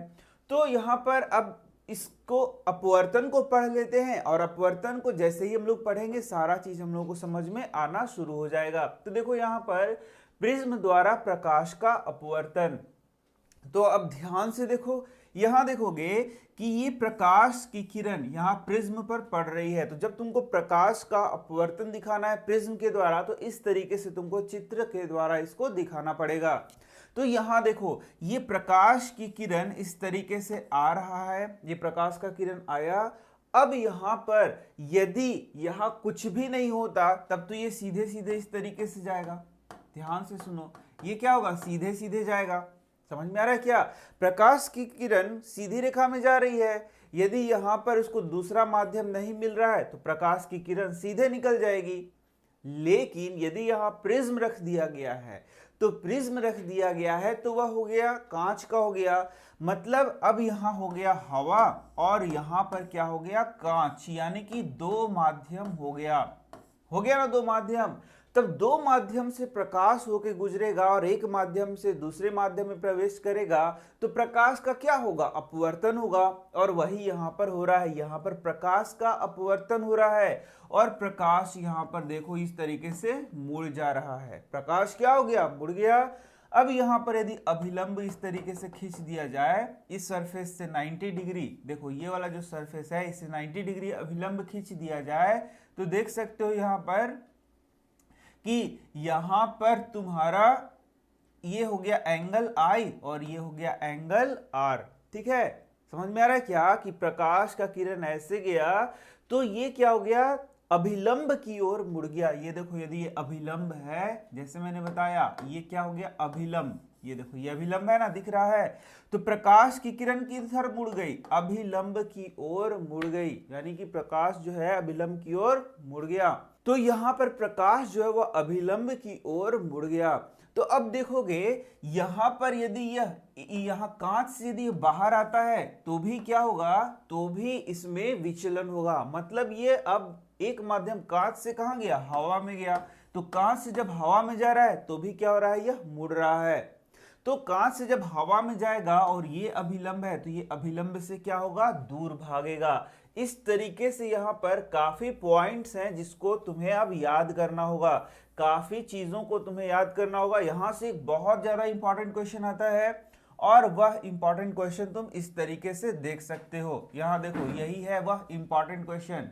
इस इंपॉर्टेंट क्वेश्चन में बोलेगा कि पीई क्या है। यहां से देखो ये जो पी और ई गया इस तरीके से, ये जो रे गया, प्रकाश का किरण गया, इसका नाम क्या है? तो बोलोगे ये आपतित किरण है। ये जो पड़ा इस तरीके से प्रिज्म पर, उसे हम लोग क्या बोलेंगे? आपतित किरण। अब ये जो ई और एफ है, देखो यहां से यहां तक ये जो गया, ठीक है, दिख रहा है सबको? ये देखो यहां से यहां तक ये जो गया, इसे हम लोग क्या बोलेंगे? इसे बोलेंगे अपवर्तित किरण। क्या नाम है इसका? अपवर्तित किरण। तो ये हो गया आपतित किरण, ये हो गया अपवर्तित किरण, और ये जो निकल रहा है इसका नाम हो गया निर्गत किरण। ये क्या हो गया? निर्गत किरण। तो एग्जाम में कैसे क्वेश्चन आएगा? एग्जाम में एक क्वेश्चन तो आ सकता है, तुमको बोलेगा प्रिज्म के अपवर्तन को चित्र के द्वारा दिखाएं, तो तुम दिखा सकते हो। दूसरा, ये वाला पूरा दिया हुआ रहेगा और ये भाग खाली रहेगा। ये बहुत इंपॉर्टेंट क्वेश्चन होता है, और तुमसे पूछा जाएगा कि एफ एस क्या है, ई एफ क्या है, पी ई क्या है, उसको दिखाइए। तो तुमको इस तरीके से दिखाना पड़ेगा। एंगल ए को यहां बोलते हैं प्रिज्म कोण। देखो ये एंगल है, ये एंगल है और ये एंगल है, इसको बोलते हैं प्रिज्म का कोण। इसको याद रखना, ये क्या हो गया? प्रिज्म का कोण। जो इस तरीके से दो सरफेस एंगल बना रहा है वही कहलाता है प्रिज्म का कोण। अब यहां पर इन चार चीजों को समझना है। तो एंगल आई कहां है? ये है एंगल आई। तो ये सब तो पढ़ा हुआ है तुम्हारा। तो एंगल आई को क्या बोलेंगे? आपतन कोण। एंगल आर को बोलते हैं अपवर्तन कोण, और एंगल ई को बोलते हैं एंगल ऑफ इमर्जेंस यानी कि निर्गत कोण। समझ गए? ये जो एंगल है इसको बोलेंगे, बोलो, आपतन कोण। यहां जो ये वाला आर बन रहा है इसको क्या बोलेंगे? अपवर्तन कोण। और यहां जो ई बन रहा है इसको बोलते हैं निर्गत कोण। इतना समझ गए? तो हम लोग को अब समझना है यहां पर एंगल ऑफ डेविएशन यानी कि विचलन का कोण क्या है। तो क्या मैंने बताया, यहां पर यदि कोई भी चीज नहीं होता तो प्रकाश का किरण सीधे इस तरीके से जाता।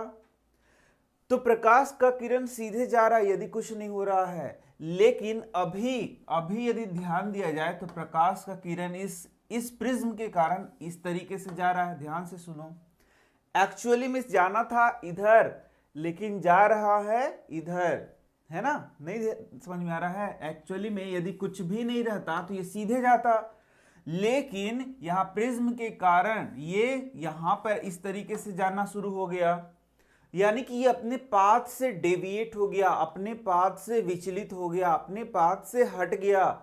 और कितना वो हटा है? तो इतना हटा। ये देखो, इसको यदि पीछे ले जाएंगे तो यहां पर ये वाला हटा है, और इसको बोलते हैं एंगल ऑफ डेविएशन, विचलन का कोण। इसी को क्या बोलते हैं? विचलन का कोण। जो अपने पाथ से कितना विचलित हुआ है, यह जो किरण है अपने मार्ग से कितना विचलित हुआ है, किस कोण पर विचलित हुआ है, वही हो गया एंगल ऑफ डेविएशन। समझ में आ गया इतना? तो अब बहुत ध्यान से एक और चीज सीखना है कि यह जो एंगल ऑफ डेविएशन है किसी भी प्रकाश के लिए, वह इसके प्रकाश के वेवलेंथ यानी कि उसके तरंग दैर्ध्य पर निर्भर करता है। ये बात आप समझो। तो तरंग दैर्ध्य पर निर्भर करता है। तो तरंग दैर्ध्य क्या है ये तुमने पिछले क्लासेस में पढ़ रखा है। हम लोगों ने देखा है कि जो प्रकाश है, प्रकाश का अपना क्या होता है? अपना एक तरंग दैर्ध्य होगा, है ना? कैसे? क्योंकि प्रकाश क्या है? एक वेव की तरह होता है, तरंग की तरह होता है। और जब ये तरंग होता है यानी कि इलेक्ट्रोमैग्नेटिक वेव होता है, तो उसमें क्या होता है? तरंग दैर्ध्य होता है, आवृत्ति होता है, ये सारे गुण मौजूद होते हैं। तो यहाँ पर हम लोग सिर्फ एक तरंग दैर्ध्य के बारे में समझना है। तो तरंग दैर्ध्य को हम लोग लैम्ब्डा से दिखाते हैं, ठीक है? तो यहां पर अब दो तीन बात को सीखो मत, एकदम याद कर लो कि जो लाल रंग है, लाल रंग, उसका तरंग दैर्ध्य सबसे ज्यादा होता है। लाल रंग का तरंग दैर्ध्य सबसे ज्यादा होता है। तो बोलोगे इसमें किसमें ज्यादा होता है? तो बोलना ये है कि यहां पर विजिबल लाइट होता है। क्या होता है? Visible light. तरंग में एक विजिबल लाइट का रेंज होता है। उस विजिबल लाइट के रेंज में जो लाल रंग है उसका तरंग दैर्ध्य सबसे अधिक होता है।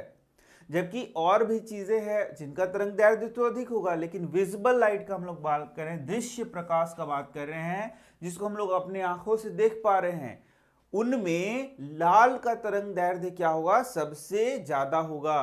और यहां पर देख सकते हो बैंगनी का सबसे कम होगा। बैंगनी का बैंगनी का तरंग दैर्ध्य क्या होगा, सबसे कम होगा। ठीक है, तो तुम बोलोगे इसमें कौन कौन से कलर आएंगे, तो विबग्योर तुमको याद करना है, VIGBYOR। ठीक है, ये विबग्योर होता है व्हाइट लाइट। ये विबग्योर व्हाइट लाइट यानी श्वेत प्रकाश 7 रंगों का मिश्रण होता है। श्वेत प्रकाश 7 रंगों का मिश्रण होता है, या बोलेंगे कि 7 अलग अलग जो तरंग दैर्ध्य के प्रकाश होते हैं उसका मिश्रण होता है, जिसमें लाल का तरंग दैर्ध्य सबसे अधिक होता है और बैंगनी का तरंग दैर्ध्य सबसे कम होता है। ठीक है, नहीं समझ में आया तो धीरे धीरे सीखो ना, सब समझ में आ जाएगा। तो बात यह है कि यदि श्वेत प्रकाश को प्रिज्म से गुजारा जाता है, श्वेत प्रकाश को प्रिज्म से गुजारा जाता है, तो यहाँ 7 कलर का तुमको एक पट्टी मिलेगा, है ना। श्वेत प्रकाश को यदि प्रिज्म से गुजारोगे तो 7 कलर का पट्टी मिलेगा, जिसमें सबसे ऊपर क्या हो गया, रेड, और नीचे क्या हो गया, बैंगनी। सबसे ऊपर क्या हो गया, लाल, और नीचे क्या हो जाएगा, बैंगनी। अब फिर से याद करो कि लाल का तरंग दैर्ध्य सबसे ज्यादा होता है और बैंगनी का तरंग दैर्ध्य क्या होता है, सबसे कम होता है। नहीं समझ में आ रहा है? सिंपल सा चीज है कि भाई एक प्रिज्म लिया, प्रिज्म से श्वेत प्रकाश को गुजारा। श्वेत प्रकाश कोई अलग सा चीज नहीं है, जो सूर्य का प्रकाश आ रहा है, जो बल्ब का प्रकाश आ रहा है, वही श्वेत प्रकाश है। तो श्वेत प्रकाश को जब गुजारा तो यह 7 रंगों का एक पट्टी देगा, जिसे स्पेक्ट्रम कहते हैं। तो ये जो 7 रंगों का पट्टी मिल रहा है, इसमें सबसे ऊपर लाल है और नीचे क्या है, बैंगनी है। तो हम लोग को यही सीखना है कि आखिर ये क्यों हो रहा है। ऊपर हमें लाल दिख रहा है, नीचे बैंगनी दिख रहा है, ऐसा क्यों, और बीच में अलग रंग भी दिख रहा है, ऐसा क्यों हो रहा है। इसी को समझाने के लिए यहाँ पर हम लोग को विचलन का कोण समझना है। तो मैंने यहाँ पर खास 2 चीज तुम्हें बताया, तरंग दैर्ध्य के बारे में बताया कि जो प्रकाश हो रहा है, प्रकाश होता है, उसका कुछ न कुछ क्या है, तरंग दैर्ध्य है। लाल का तरंग दैर्ध्य सबसे ज्यादा है श्वेत प्रकाश में, या फिर बोलेंगे कि जो विजिबल लाइट है, और बैंगनी का तरंग दैर्ध्य सबसे कम है। तो यही मैं सिखा रहा था यहाँ, इतना चीज सीख लिए, फिर से इसी पे आएंगे। अभी यहीं देखो क्या मैंने सिखाया। मैंने सिखाया कि जब प्रकाश की किरण इस तरीके से प्रिज्म से होकर गुजरती है, तो जाना था उसको इधर, क्यों जाना था, क्योंकि यदि यहां प्रिज्म नहीं होता तो सीधे निकल जाता। देखो ऐसे गया तो ऐसे जाता, लेकिन प्रिज्म के कारण ये ऐसे जा रहा है, विचलित हो जा रहा है। देखो यहां ऐसे नहीं जाके ऐसे जा रहा है, विचलित हो रहा है, अपने मार्ग से हट रहा है। तो अपने मार्ग से हट क्यों रहा है, यही सीखना है कि अपने मार्ग से इसलिए हट रहा है, क्यों, क्योंकि वह तरंग दैर्ध्य को, मतलब जैसा तरंग दैर्ध्य होगा उस तरीके से वो वहां पर हट रहा है। यही हो गया तुम्हारा विचलन का कोण बनाते हुए हट रहा है। तो सिंपल सा बात याद करना है कि जिसका तरंग दैर्ध्य सबसे ज्यादा होगा वह कम विचलित होगा, और जिसका तरंग दैर्ध्य सबसे कम होगा वह ज्यादा विचलित होगा। या तरंग दैर्ध्य ज्यादा है तो विचलन कम होगा। बस सीधा से याद रखो, तरंग दैर्ध्य ज्यादा है तो विचलन क्या होगा, कम होगा, और तरंग दैर्ध्य कम है तो विचलन क्या होगा, ज्यादा होगा। यही बस बात याद रखना है और तुम्हारा काम यहां पर हो जाएगा। जैसे कि देखो यहाँ श्वेत लाल रंग आया, तो लाल रंग का जो तरंग दैर्ध्य है वह क्या है, ज्यादा है। तो देखो लाल रंग जब आया तो इस तरीके से यहां पर कोण बनाते हुए निकल गया। देखो ये लाल रंग हो गया, ये कैसा रंग हो गया, लाल रंग हो गया। तो यदि हम लोग विचलन का कोण देखेंगे तो देखो ये बहुत कम विचलन का कोण बन रहा है। लाल रंग का विचलन का कोण क्या बन रहा है, बहुत कम बन रहा है। अब चलो बैंगनी का देखते हैं। तो बैंगनी आया तो उसका विचलन का कोण देखो ऐसे बहुत ज्यादा बना, तो बैंगनी नीचे हो गया। ठीक है ना। तो ये हो गया VIGBYOR,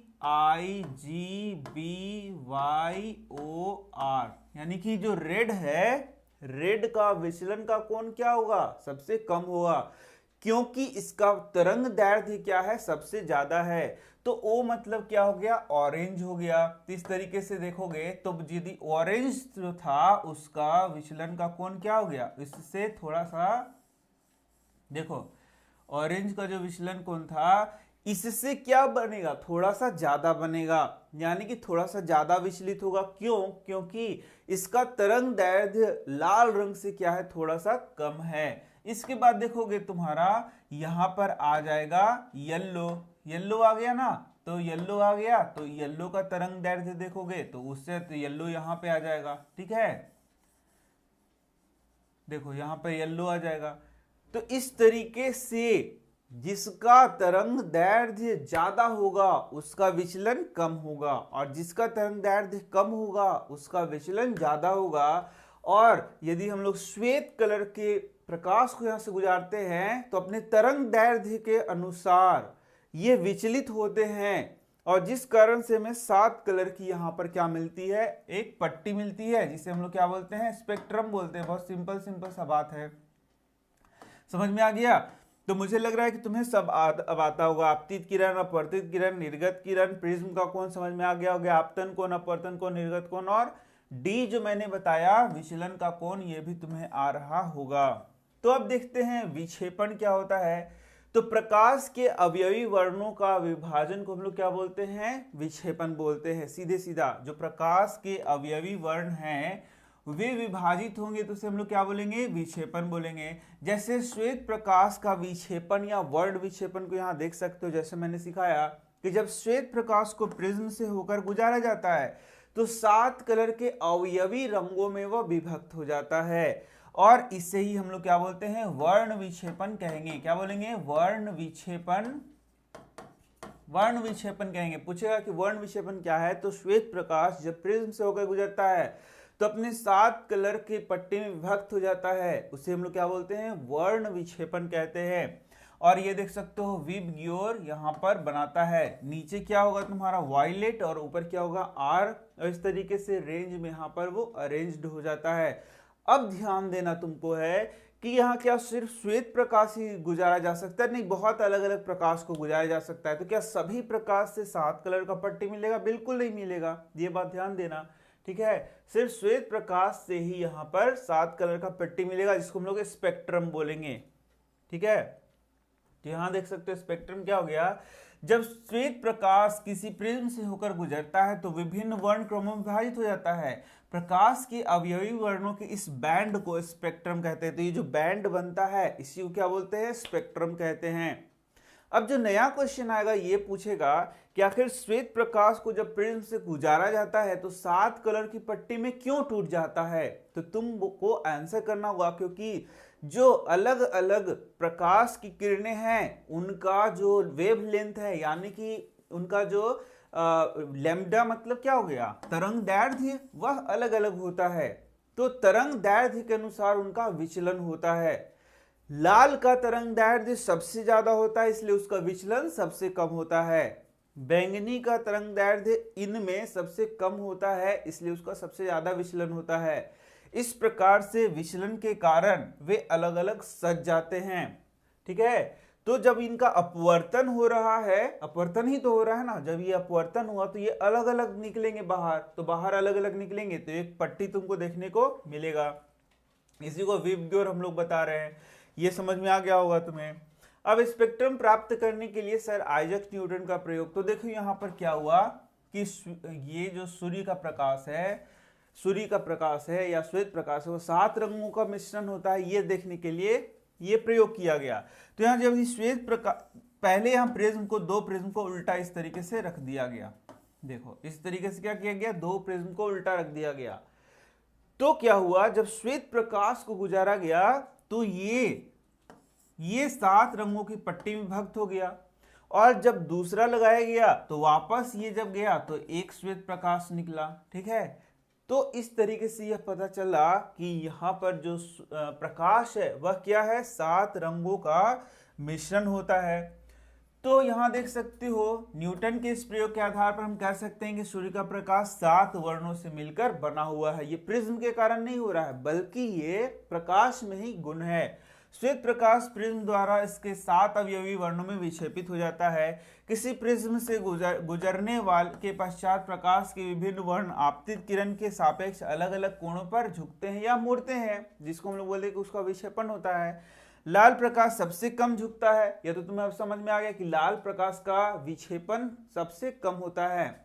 और दूसरा, बैंगनी प्रकाश अधिक झुकता है। आइजक न्यूटन के सर्वप्रथम सूर्य के स्पेक्ट्रम प्राप्त करने के लिए कांच के प्रिज्म का उपयोग किया था। तो यही सारी बातें हैं जो कि तुम्हें अब समझ में आ गई हैं। ठीक है, तो इस तरीके से ये टॉपिक यहां पर हमारा समाप्त होता है। तो नेक्स्ट टॉपिक देख सकते हो, नेक्स्ट टॉपिक क्या है, प्राकृतिक परिघटनाएं। तो प्राकृतिक परिघटनाएं से एक क्वेश्चन तुम्हें जरूर होता है। तो प्रकृति में बहुत सारे परिघटनाओं को हम लोग दिन ब दिन देखते हैं और वहां उसको हम लोग प्रकाश से रिलेट करके, प्रकाश से संबंध बना के उसको हम लोग को यहां पर पढ़ना है। तुम देख सकते हो ऐसी घटनाओं को देख सकते हो, हमारे आसपास बहुत सी घटनाएं होती हैं प्रकृति में जो कुछ प्राकृतिक कारणों से होती है। ऐसी घटनाओं को हम लोग क्या बोलते हैं, प्राकृतिक परिघटनाएं कहते हैं। जैसे कि इंद्रधनुष का बनना।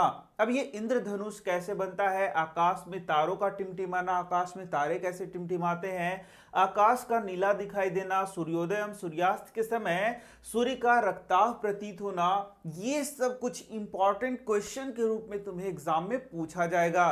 तो इसके लिए कुछ चीजों को हम लोग को यहां पर समझना होगा, जैसे कि वायुमंडलीय अपवर्तन क्या होता है। ठीक इसी तरीके से तुमको यह पढ़ना है कि स्कैटरिंग ऑफ लाइट क्या होता है। तो यहां पर कुछ चीजों को हम लोगों को समझना पड़ेगा और उसके बाद हम लोग इन प्राकृतिक परिघटनाओं को क्या करेंगे, व्याख्या कर सकते हैं। तो अब हम लोग अपने नेक्स्ट टॉपिक की ओर बढ़ते हैं और नेक्स्ट टॉपिक तुम देख सकते हो, यह वायुमंडलीय अपवर्तन। तो सबसे पहला यहां पर हम लोगों को अपवर्तन जानना होगा। तो अपवर्तन हम लोगों ने पहले से ही पढ़ रखा है। क्या पढ़ रखा है, जब प्रकाश की किरणें एक माध्यम से दूसरे माध्यम में प्रवेश करती हैं तो वह मुड़ती हैं। तो यहां पर वर्ड तुम देखोगे वायुमंडलीय अपवर्तन। अब तुम सोचोगे कि वायुमंडल में अपवर्तन कैसे होता होगा, क्या वायुमंडल में भी अलग अलग विभिन्न परतें हैं। तो बिल्कुल बच्चों, यहां तुम देख सकते हो जो वायुमंडल है, हमारा वायुमंडल है, जो पृथ्वी है, उसके चारों ओर क्या है, वायु की विभिन्न परतें हैं, जिसको हम लोग क्या बोलते हैं, वायुमंडल है। और यहाँ वायुमंडल में देखोगे कि जो अर्थ सरफेस है उसके ऊपर विभिन्न परतें लेयर बाय लेयर हैं। मतलब कुछ परतें क्या है, सघन है, कुछ परतें क्या है, उससे कम सघन है, कुछ परतें उससे भी कम सघन है। इस तरीके से ये जो परतें हैं विभिन्न प्रकार के क्या बनाती हैं, माध्यम बनाती हैं, या फिर विभिन्न प्रकार की माध्यम की तरह कार्य करती हैं। और जब यहां से प्रकाश की किरणें ट्रैवल करती है या यहां से प्रकाश की किरणें चलती हैं, गुजरती हैं, तो उनमें भी क्या होता है, अपवर्तन होता है। प्रकाश का क्या होता है, अपवर्तन होता है। ठीक इसी तरीके से वायुमंडल में तुम देख सकते हो कहीं गर्म हवा मान लो है और कहीं ठंडा हवा है, तो वहां भी वह अलग अलग माध्यम का कार्य करेगा। जैसे कि टेम्पोररी बेसिस पे यहाँ अगल बगल हम लोग देख सकते हैं, मान लो यहाँ गैस का चूल्हा जल रहा है, तो गैस के चूल्हा, जब यहाँ पर चूल्हा जल रहा है तो इसके ऊपर का वायु क्या रहेगा, गर्म रहेगा, और वो गर्म होकर ऊपर उठेगा, और अगल बगल की ठंडी हवा क्या होगी, इसको भरने के लिए आएगी, फिर वो भी क्या होगी, ऊपर उठेगी। तो यदि मान लो हम लोग यहां से गैस का चूल्हा जल रहा है और दूर किसी चीज को देख रहे हैं, तो क्या होगा, झिलमिलाहट उसमें लगता है। ऐसा क्यों लगेगा, क्योंकि यहां पर देखो, यहां पर तो गर्म है, इसके बगल में क्या है, ठंडा लेयर है। ठीक है, तो वहां पर भी गर्म हवा का जो लेयर बन रहा है, ठंडे हवा का जो लेयर बन रहा है, वह भी विभिन्न माध्यम का कार्य कर रहा है, और जिससे होकर यदि प्रकाश की किरणें गुजरती हैं तो वहां पर प्रकाश की किरणों का क्या होगा, अपवर्तन होगा। और हमें यहां पर कोई चीज जो सामने दिख रहा है वह क्या होगा, झिलमिलाहट दिखेगा। तुम देखना इस बात को, जब तुम आग के सामने बैठे हुए हो और उधर दूर किसी चीज को देख रहे हो तो झिलमिल झिलमिल इस तरीके से हिलता हुआ नजर आएगा, तुम्हें सीधा नहीं दिखेगा, क्योंकि उससे जो प्रकाश की किरणें तुम्हारे आंखों तक पहुंच रही है वह सीधे सीधा नहीं पहुंच रही है, अपवर्तन के कारण पहुंच रही है। तो ये नॉर्मल जो टेम्पररी लेवल पर हम लोग यहाँ पृथ्वी पर देखते हैं उसकी बात थी। लेकिन वायुमंडल के स्तर पर देखोगे तो वायुमंडल में भी ठीक इसी तरीके से हो रहा है, विभिन्न परतें हैं जहां से प्रकाश की किरणें गुजरेंगी तो क्या होगा, उनका अपवर्तन होगा। इसे ही हम लोग क्या बोलते हैं, वायुमंडलीय अपवर्तन। यहां देख सकते हो जैसे कि यह तारा है, यहां पर देख सकते हो स्टार है, तो ये एक्चुअल में ये यहाँ पर तारा है और इससे जो प्रकाश की किरण आ रही है, तो ये देखो ये क्या हो गया, यहाँ पर अभिलंब हमने खींचा तो ये देख सकते हो अभिलंब की ओर क्या हो रहा है, मुड़ रहा है। यहाँ भी देखोगे ये अभिलंब की ओर मुड़ रहा है और ये अभिलंब की ओर मुड़ रहा है। तो ये क्या बता रहा है, ये बता रहा है कि यहाँ पर पहला मीडियम से दूसरा मीडियम क्या है, ज्यादा सघन है, इस तरीके से बोल सकते हैं। यानी कि इसका अपवर्तनांक क्या होगा, ज्यादा होगा, इसका अपवर्तनांक उससे भी ज्यादा होगा, तभी तो वह अभिलंब की ओर मुड़ रहा है। देखो ये अभिलंब की ओर मुड़ रहा है, तो यानी कि यहां से जो परतें नीचे आ रही हैं उसका अपवर्तनांक क्या होगा, ज्यादा होगा। अब यहां पर देखोगे तो तारा तो यहां था, लेकिन इसमें अपवर्तन के कारण जो एक्चुअल पोजीशन था उससे वो हटकर यहां हम लोगों को दिखेगा, मतलब अपने स्थान से थोड़ा सा हटा हुआ दिखेगा। ये तो एक बात हो गया। तो इस तरीके से हम लोगों ने क्या देखा कि यहां पर प्रकाश का क्या हो रहा है, अपवर्तन हो रहा है।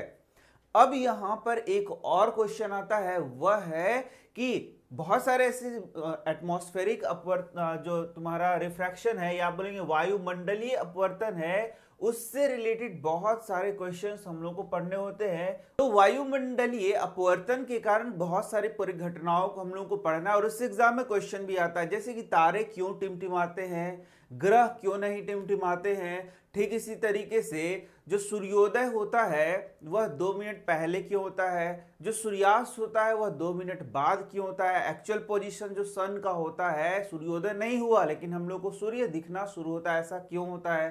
तो इन सभी चीजों को हम लोग किस तरीके से डील करते हैं, कौन सा नियम लगाते हैं, तो वायुमंडलीय, बोलो वायुमंडलीय अपवर्तन। यदि तुमसे पूछेगा कि तारे क्यों टिमटिमाते हैं, सीधे 1 नंबर में क्वेश्चन पूछेगा, तो इसका उत्तर देना वायुमंडलीय अपवर्तन के कारण। यदि कभी क्वेश्चन पूछेगा कि सूर्योदय नहीं हुआ है फिर भी सूर्य दिखता है, तो ये किसके कारण, तो तुमको उत्तर देना है वायुमंडलीय अपवर्तन के कारण। तो अभी जो हम लोगों ने सीखा तारों का टिमटिमाना, अब इसको पूरा डिटेल सीखते हैं। तो अभी मैंने जो बताया था तुम्हें कि यहाँ पर डिफरेंट लेयर्स हैं, उसका अपवर्तनांक क्या है, ऊपर कम है नीचे क्या है, ज्यादा होते जा रहा है अपवर्तनांक। इसी कारण से देख रहे हो कि ये क्या हो रहा है, अभिलंब की ओर मुड़ते जा रहा है, ये मैंने बताया था। इसका मतलब जो तारा यहां था वह तुम्हें यहां दिखेगा, अपनी जगह से थोड़ा सा हटके दिखेगा, अपनी जगह से थोड़ा सा हटके दिखेगा।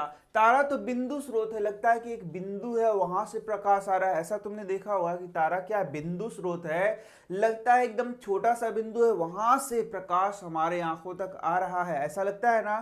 तो यानी कि क्या हो रहा है, उसके प्रकाश का अपवर्तन होकर हमारे आंखों तक पहुंचेगा तो वो अपने स्थान से थोड़ा सा हट के हमें दिखेगा।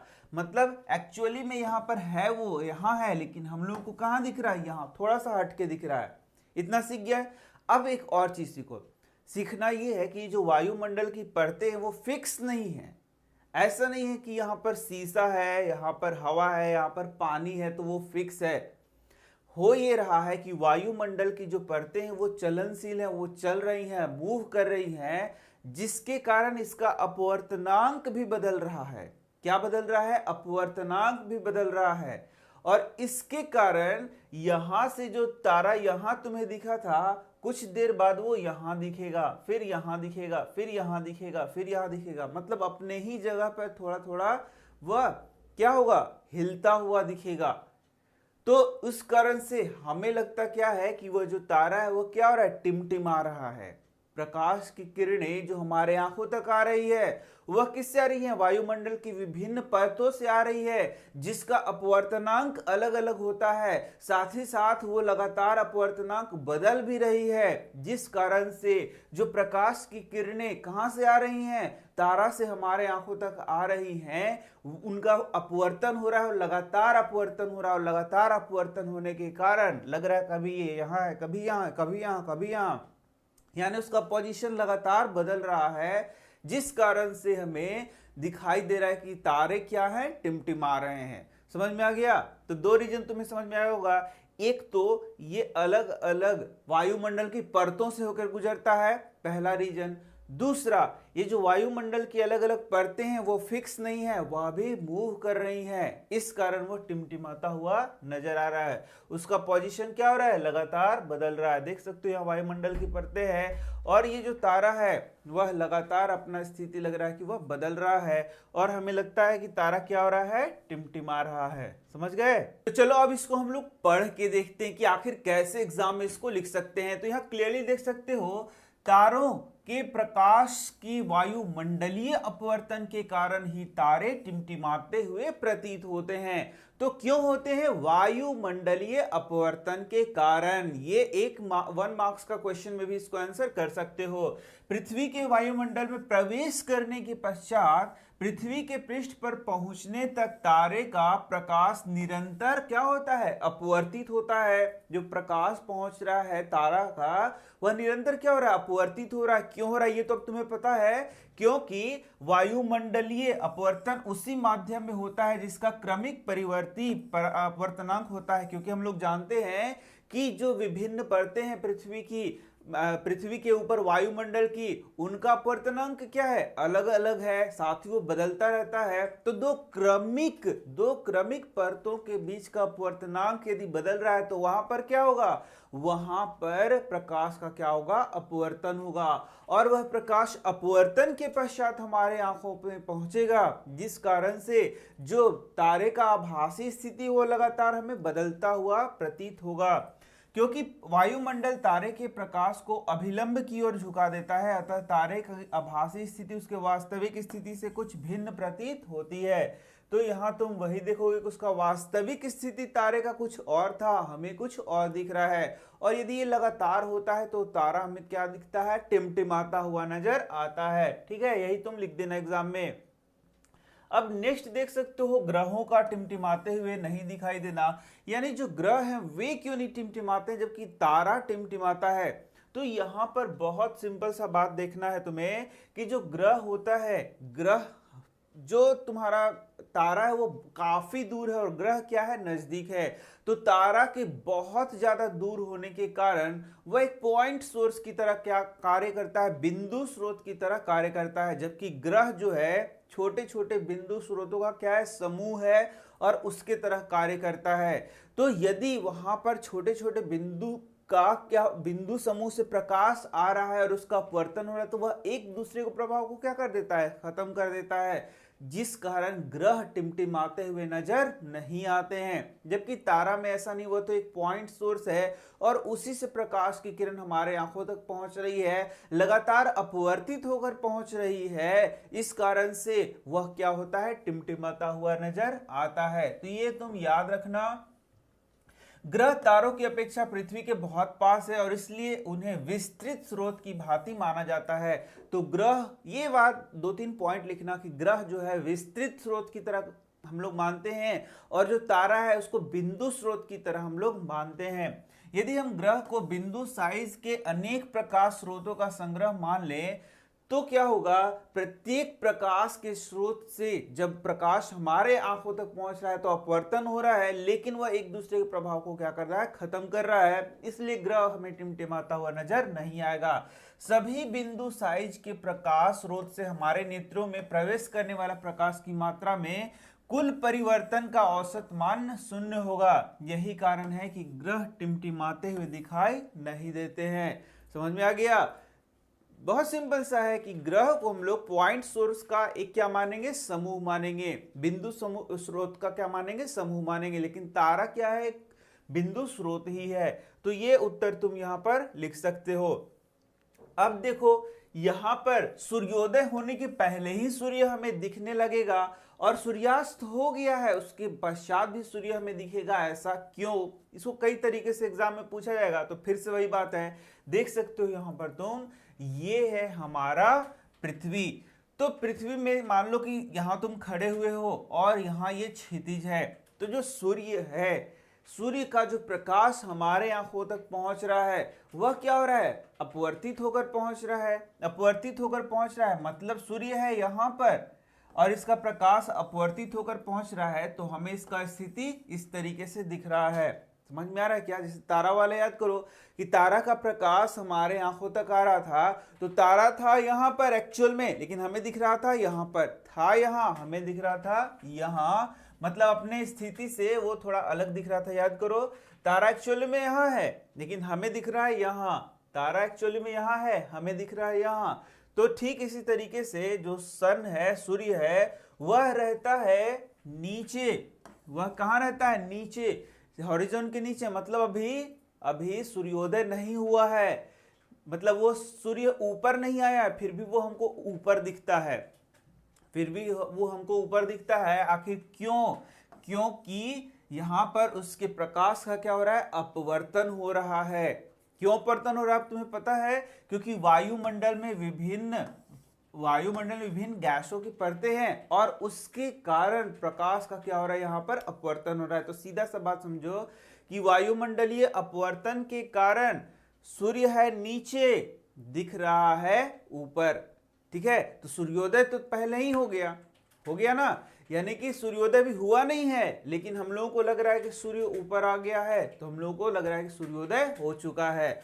ठीक इसी तरीके से मान लो कि शाम का समय है, तो शाम का समय से सूर्य नीचे चला गया, लेकिन हमें ऊपर दिख रहा है, यानी कि वहां भी क्या होगा फेनोमेना बताओ? यस, वायुमंडलीय अपवर्तन के कारण ही ऐसा हमें दिख रहा है।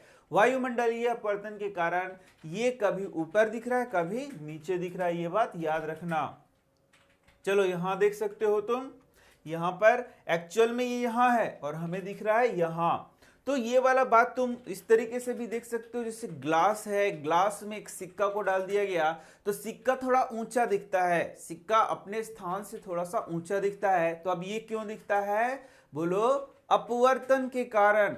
तो वहां पानी और क्या है बताओ? हवा है, उसमें प्रकाश की किरण का अपवर्तन हो रहा है, लेकिन यहां पर पानी और प्रकाश नहीं है। यहां देखना, ये जो सिक्का है नीचे, दिख रहा है ऊपर। क्यों दिख रहा है बताओ? अपवर्तन के कारण। यहां भी अपवर्तन के कारण दिख रहा है, ये मैंने पहले भी पढ़ाया तुम्हें। लेकिन यहां पर वायुमंडलीय अपवर्तन नहीं हो रहा है, सिंपल से ये अपवर्तन हो रहा है। लेकिन सूर्य के केस में, तारा के केस में क्या हो रहा है? अपवर्तन हो रहा है, जिसे बोलते हैं वायुमंडलीय अपवर्तन। ठीक है, तो ये तुम यहां पर लिख सकते हो। अब हम लोगों का जो नेक्स्ट टॉपिक है वह है इंद्रधनुष का बनना। इंद्रधनुष तुम सबने देखा होगा, तो इंद्रधनुष का बनना, आखिर इंद्रधनुष कैसे बनता है, तो इसके लिए कुछ पॉइंट्स तुम्हें याद कर लेने हैं। सबसे पहले जब वर्षा होती है उसके बाद तुम्हें इंद्रधनुष दिखाई पड़ता है। ऐसा नहीं कि बारिश हो रही है और तुम्हें इंद्रधनुष दिखाई दे रहा है, या पूरा स्वच्छ आकाश है और तुम्हें इंद्रधनुष दिखाई दे रहा है, ऐसा नहीं होता है। तो जो जल की बूंदें वो प्रिज्म की भांति कार्य करती है। प्रिज्म मैंने पढ़ाया तुम्हें, तो जल की बूंदें वो प्रिज्म की तरह कार्य करती हैं और प्रिज्म से होकर प्रकाश का क्या होगा? प्रकाश वर्ण विक्षेपण होगा और उस कारण से हमें क्या दिखेगा? इंद्रधनुष दिखेगा। तो क्या तुम सिर्फ यही लिख दोगे? नहीं, ऐसा लिखोगे तो तुम्हारा आंसर सही नहीं होगा। कैसे इंद्रधनुष बनता है ये हम लोग आगे पढ़ेंगे। हालांकि प्रिज्म जैसे तुमने देखा तो तुम्हें एक एहसास हुआ होगा तो कि हाँ, ये जो 7 कलर की पट्टी हमें मिल रही है इंद्रधनुष में, ये कहीं ना कहीं क्या है? प्रकाश का वर्ण विक्षेपण के कारण हमें दिखाई देगा। तो वर्षा होने के पश्चात हमें इंद्रधनुष दिखाई देती है। दूसरा पॉइंट हो गया, बोलो, जल की बूंदे प्रिज्म की भांति कार्य करती है, वर्षा के पश्चात इंद्रधनुष दिखाई देता है। अब इंद्रधनुष जो दिखाई देगा तो आकाश में जल की सूक्ष्म बूंदों में दिखाई देने वाला स्पेक्ट्रम है, ये भी मैंने बता दिया। यह हमेशा सूर्य के विपरीत दिशा में बनता है, ये याद रखना। जैसे सूर्य, मैं यहां खड़ा हूं, सामने से सूर्य है, तो मुझे इंद्रधनुष देखना है। तो इंद्रधनुष देखना है तो कहां खड़ा रहना पड़ेगा? तो बोलता है सूर्य के विपरीत दिशा में। सूर्य उधर है तो उसके विपरीत दिशा में, मतलब कि इधर बनेगा, इधर। जैसे सूर्य वहां है तो इंद्रधनुष क्या बनेगा? इस साइड में बनेगा। ठीक है, ये याद रखना। इसको हम लोग को बहुत अच्छे से समझना होता है कि सूर्य के विपरीत दिशा में इंद्रधनुष बनता है। यहां देखो, चित्र में समझ में आ जाएगा कि यहां देखो सूर्य का प्रकाश है, ठीक है, तो हमें यहां से इसको देखना पड़ेगा, यहां से ऐसे देखना पड़ेगा। तो सूर्य हो गया ये, तो सूर्य के विपरीत दिशा में, सूर्य के विपरीत दिशा में क्या बन रहा है, इंद्रधनुष बन रहा है। मतलब सूर्य उधर है तो हमें भी उधर खड़ा होना पड़ेगा, तो इधर हमें इंद्रधनुष देखने को मिलेगा। तो यहाँ हम लोग देख रहे हैं इंद्रधनुष को, और यहाँ क्या है, सूर्य है। तो सूर्य के विपरीत दिशा में क्या बनेगा, इंद्रधनुष बनेगा। इस बात को याद रखना, ठीक है। तो इस तरीके से कुछ पॉइंट्स था जो कि मैंने तुम्हें बता दिया। अब यहाँ पर हम लोग को इंद्रधनुष कैसे बनता है उसको समझना है। तो अब यहाँ पर हम लोग सीखेंगे एक्चुअल में कि कैसे इंद्रधनुष का निर्माण होता है। तो यदि तुम्हारे एग्जाम में क्वेश्चन है कि इंद्रधनुष का निर्माण कैसे होता है, तो उसके लिए जो बातें मैं अभी बता रहा हूं वो बात तुम लिखना। तो यहाँ दो तीन चीज तुम जो कि पहले से जानते हो मैं फिर से बता दे रहा हूं। पहला होता है अपवर्तन, मतलब प्रकाश एक माध्यम से दूसरे माध्यम में जाता है तो मुड़ता है, तो उसे बोलते हैं अपवर्तन। दूसरा होता है वर्ण विक्षेपण, जब श्वेत प्रकाश प्रिज्म से होकर गुजरता है तो 7 कलर की पट्टी में बट जाता है और उसे हम लोग बोलते हैं वर्ण विक्षेपण। तीसरा है परावर्तन, जब प्रकाश की किरणें इस तरीके से जाएंगी और टकराकर वापस आ जाएंगी उसी माध्यम में, तो उसको बोलते हैं परावर्तन, ठीक है। तो इस तरीके से दो तीन चीज तुम्हारे दिमाग में रहना चाहिए, तब तुम यहां पर कैसे यह बन रहा है इंद्रधनुष उसको लिख सकते हो। तो देखो क्या हो रहा है, सबसे पहले सूर्य का प्रकाश इस तरीके से तुम देख सकते हो। यहां सूर्य का प्रकाश, यहां देखना हम लोगों ने क्या देखा कि ये जो वर्षा की बूंद है वो प्रिज्म की तरह कार्य करती है। तो सूर्य का प्रकाश जैसे ही वर्षा की बूंदों में आता है, सबसे पहला होता है अपवर्तन। एकदम याद करते जाओ, 3 पॉइंट याद कर लेना है। सबसे पहले क्या होता है, अपवर्तन। ये क्या हो गया, एक माध्यम से दूसरे माध्यम में प्रवेश किया तो क्या हो गया, अपवर्तन, ये पहला। और दूसरा, जैसे ही अपवर्तन होगा तो इसका होता है वर्ण विक्षेपण। क्या होता है, विक्षेपण। देख लो यहां पर ये प्रकाश की कलर 7 रंग की पट्टी में टूट रहा है तो ये क्या हो गया, वर्ण विक्षेपण। तीसरा, यहां पर ये जो वर्षा की बूंदे हैं ये अंदर ही अंदर यहां पर एक मिरर की तरह कार्य कर रही है, तो यहां पर तीसरा नंबर में क्या हो जाएगा, परावर्तन। क्या हो जाएगा, परावर्तन। ये देखो ये प्रकाश की किरण इधर से आया और इधर मुड़ रहा है तो ये हो गया परावर्तन। अब फिर से देखो ये वर्षा की बूंद से ये बाहर जा रहा है तो फिर से हो गया चौथा नंबर, अपवर्तन। देखा, 4 चीज याद करना है। तो कैसे बन रहा है इंद्रधनुष, तो वर्षा की बूंदें प्रिज्म की तरह कार्य करती हैं। तो सूर्य का प्रकाश जब वर्षा की बूंदों में प्रवेश करता है तो सबसे पहले होता है अपवर्तन तथा विक्षेपण, और उसके बाद यहां पर जब ये पड़ रहा है तो इसका हो जाता है परावर्तन, और उसके बाद वर्षा की बूंद से जब ये बाहर निकलता है तो फिर से होता है अपवर्तन, और उसके बाद हमारी आंखों तक पहुंचता है और हमें 7 रंग की क्या दिखाई देती है, पट्टी दिखाई देती है। तो यहां पर ये हो गया इंद्रधनुष कैसे बनता है। तो यहां क्लियरली देख सकते हो सूर्य के आपतित प्रकाश की को ये बूंदे पहले क्या करती हैं, जल्दी बताओ, अपवर्तित करती हैं, फिर क्या करती हैं, विक्षेपित करती है, फिर क्या करती है, आंतरिक परावर्तित करती हैं, और अंत में बाहर निकलते समय अपवर्तित करती हैं। इतना बात तुम्हें लिखना होगा, और इस प्रकार से हमें इंद्रधनुष दिखाई देता है। तो इस स्थिति में जल की वह बूंद प्रिज्म की भांति कार्य करता है और परिणाम स्वरूप सूर्य के विपरीत दिशा में इंद्रधनुष दिखाई देता है। समझ में आ गया। तो ये सारे पॉइंट्स तुम्हें अच्छे से वहां पर लिखने होंगे, तो तुम्हारा ये वाला जो सेक्शन है वो क्या होगा, कंप्लीट हो जाएगा। ठीक है, चलो तो अपने नेक्स्ट टॉपिक को देखते हैं, और ये है प्रकाश का प्रकीर्णन, यानी कि स्कैटरिंग ऑफ लाइट। तो सबसे पहले तो तुम्हें सीखना है कि स्कैटरिंग ऑफ लाइट क्या होता है, और फिर इससे संबंधित बहुत सारे प्रश्नों को तुमको एग्जाम में पूछा जा सकता है। जैसे आकाश का रंग नीला क्यों होता है, सिग्नल में लाल रंग का यूज क्यों किया जाता है, ये सारे क्वेश्चंस जो कि आगे मैं बताऊंगा वो पढ़ना पड़ेगा।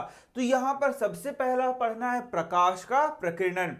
तो तुम जानते हो कि जो प्रकाश की किरणें हैं, प्रकाश की किरणें क्या है, वो तरंग के रूप में चलती हैं। उनका कोई खास वेवलेंथ होता है, उनका कोई खास क्या होता है, तरंग दैर्ध्य होता है। तो जब प्रकाश की किरणें कोलाइड कणों से होकर गुजरती हैं तो वे किरणें क्या होती हैं, कणों से टकराने के बाद इधर उधर छितर बितर हो जाती हैं, स्कैटर हो जाती हैं, फैल जाती हैं, या फिर बोलेंगे कि वो प्रकीर्णित हो जाती हैं, और इसे ही हम लोग क्या बोलते हैं, प्रकाश का प्रकीर्णन। तो देख सकते हो जैसे ये प्रकाश यहां पर आ रहा है, तो ये जो प्रकाश है कणों के द्वारा, इस प्रकाश का कण देख सकते हो कैसे ये इधर हो गया, ये इधर हो गया, ये इधर हो गया, तो इसका हम लोग बोलेंगे कि ये प्रकीर्णन हो गया है, ये फैल रहा है। ठीक है, तो यहां भी तुम देख सकते हो कि कैसे ये पार्टिकल से टकरा रहा है।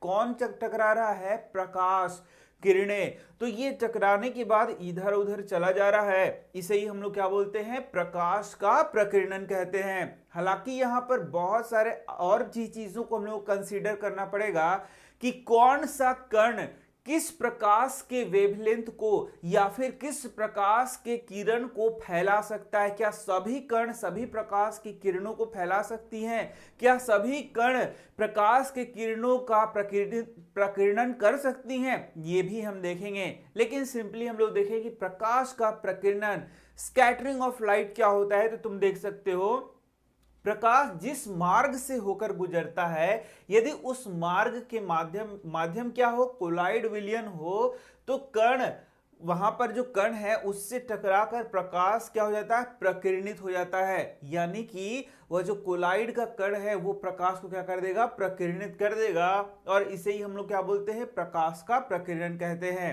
समझ में आ गया। तो यहां पर जैसे कि उदाहरण देख सकते हो, सिंपल सा है। मान लो कि यहां पर एटमॉस्फेयर में ही हम लोग देख सकते हैं कि यहां पर क्या है, बहुत सारे कण मौजूद हैं, और इनसे होकर हो सकता है कि प्रकाश के कण का क्या हो सके, प्रकीर्णन हो सके। और तुम सोचोगे कि यार इसको मैं देखना चाहता हूं, तो यहां पर एक होता है टिंडल प्रभाव, और इस टिंडल प्रभाव में प्रकाश के प्रकीर्णन को तुम देख सकते हो। जैसे देखोगे यहां पर ट्रू सॉल्यूशन लिया जाता है, और यहां पर कोलाइड विलयन लिया जाता है, और जब प्रकाश के कण को जब प्रकाश को यहां पर पास किया जाएगा, मान लो टॉर्च यहां पर जलाते हैं, तो तुम देखोगे यहां प्रकाश का जो पाथ है, रास्ता, वो दिखना शुरू हो जाता है। और ये जो दिखना शुरू हो रहा है रास्ता, ये बता रहा है कि यहां प्रकाश का क्या हो रहा है, प्रकीर्णन हो रहा है, जिस कारण से यहां पर इसका रास्ता क्या है, दिखना शुरू हो जा रहा है। ये देख सकते हो तुम, यहां पर इसका रास्ता दिखना शुरू हो जा रहा है। तो आम जीवन में तुम बोलोगे कि इसको हम लोग कहां देख सकते हैं, तो आम जीवन में देख सकते हो इस तरीके से। एक रूम है, रूम में धुआं भरा हुआ है, तो देखोगे यदि कहीं से प्रकाश आ रहा है तो प्रकाश का किरण तुमको साफ साफ दिखेगा। ये देखो, ये प्रकाश का किरण जो है ये बीम के रूप में तुम्हें साफ साफ दिखेगा। कभी तुम सिनेमा हॉल गए होगे तो वहां पर प्रोजेक्टर से लाइट मारा जाता है, या तुम्हारे स्कूल में भी प्रोजेक्टर से लाइट मारा जाता है, तो ऊपर देखोगे कि वो प्रोजेक्टर से लाइट जा रहा है, वो लाइट तुम्हें दिखेगा। तो वो लाइट जो दिख रहा है, वो रास्ता जो दिख रहा है, वह क्यों हो रहा है, प्रकाश के प्रकीर्णन के कारण। क्या हो रहा है, सिंपली देखो, यहां से जब प्रकाश का किरण आ रहा है तो यहाँ जो कण मौजूद हैं उनसे ये प्रकीर्णित हो जा रहा है, प्रकीर्णित होकर हमारे आंखों तक पहुंच रहा है, और इस कारण से यहां पर हम लोगों को वह रास्ता दिख जा रहा है। तो ये कहां होता है, ये कोलाइड विलयन में होगा। अभी देख सकते हो यहां पर, जैसे यहां देखो जंगल में यदि गए हो तो वहां भी इस तरीके से सूर्य के किरणों को तुम देख सकते हो। तो ये ऐसा क्या होता है, ये होता है प्रकाश के प्रकीर्णन के कारण। और इस प्रभाव को हम लोग टिंडल प्रभाव कहते हैं, जो कि तुमको इतना जानने का नहीं जरूरी है, क्लास 9th में पढ़ा था ये टिंडल प्रभाव। तो टिंडल प्रभाव जानने का नहीं जरूरी, लेकिन प्रकाश का प्रकीर्णन तुम लोग को जानने का जरूरी है कि प्रकाश का प्रकीर्णन कैसे हो रहा है। तो यहां देख सकते हो कैसे ये जो पार्टिकल है वे जब यहां पर कणों से टकरा रहे हैं तो छितर बितर हो रहे हैं, स्कैटर हो रहे हैं, या प्रकीर्णित हो रहे हैं। तो अब जैसे बात आता है, मैंने पहले भी बताया कि जो प्रकाश है वो अलग अलग तरंग दैर्ध्य का होता है। जो प्रकाश है वह अलग अलग तरंग दैर्ध्य का होता है। तो क्या सभी प्रकाश को सभी कण प्रकीर्णित कर सकता है? देखो यहां ध्यान से, तो यहां यदि ध्यान से देखोगे तो जो छोटे छोटे पार्टिकल्स हैं, जो छोटे छोटे पार्टिकल हैं, वे शॉर्ट वेवलेंथ यानी कि कम तरंग दैर्ध्य वाले प्रकाश किरणों को क्या कर रहा है, प्रकीर्णित कर रहा है। जबकि देखोगे जो बड़ा वेवलेंथ वाला है, ये देखो इसका वेवलेंथ यानी कि जो तरंग दैर्ध्य है वो क्या है, ज्यादा है। लाल का तरंग दैर्ध्य क्या है, ज्यादा है, और नीला का तरंग दैर्ध्य क्या है, कम है। तो कौन प्रकाश को, कौन सा कण क्या कर सकता है, प्रकीर्णित कर सकता है, इसे हम लोग यहां पर देखेंगे। तो यहां मैं दिखा रहा हूं, इसको तुम याद भी कर सकते हो। देखो यहां पर, ये देखो, देखो तो प्रकीर्णित प्रकाश के रंग को, मतलब अलग अलग जो प्रकाश है, विजिबल लाइट है, ये जो देख रहे हो, तो इसमें सबसे ज्यादा वेवलेंथ किसका है, सबसे ज्यादा इसमें तरंग दैर्ध्य किसका है, लाल का। मैंने पढ़ाया तुम्हें, सबसे ज्यादा तरंग दैर्ध्य लाल का है, और सबसे कम किसका है, ब्लू लाइट का है। देखो तरंग दैर्ध्य हम लोग क्या कहते हैं, जो तरंग होता है उसमें, ये देखो, ये जो इसको कहते हैं हम लोग क्रिस्ट, और इसको बोलते हैं ट्रॉफ। तो ये जो इनके बीच का जो दूरी होता है, इसे ही हम लोग तरंग दैर्ध्य कहते हैं। तो देख सकते हो लाल का तरंग दैर्ध्य सबसे ज्यादा है, और ब्लू का तरंग दैर्ध्य क्या है, सबसे कम है। तो ये सब तुम्हें पहले भी मैंने पढ़ा दिया है कि लाल का तरंग दैर्ध्य सबसे ज्यादा होता है, नीले का तरंग दैर्ध्य, ये जो 7 कलर होते हैं विबग्योर मैंने पढ़ाया है, उसमें नीले का तरंग दैर्ध्य क्या होता है, सबसे कम होता है। तो ये बातें तुम्हें पहले से पता होनी चाहिए, ठीक है।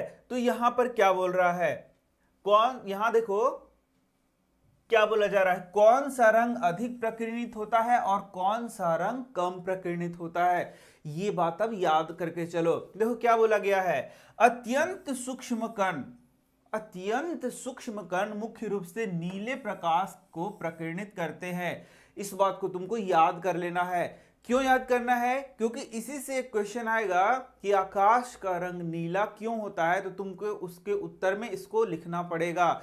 इसलिए याद कर लो कि जो अत्यंत सूक्ष्म कण होते हैं, जैसे यहां देख सकते हो हमारे एनवायरमेंट में अत्यंत सूक्ष्म कण कौन हो गए, देखो जैसे कि ऑक्सीजन का मॉलिक्यूल है, नाइट्रोजन का मॉलिक्यूल है, तो ये सारे कण क्या हो गए, बहुत सूक्ष्म हो गए।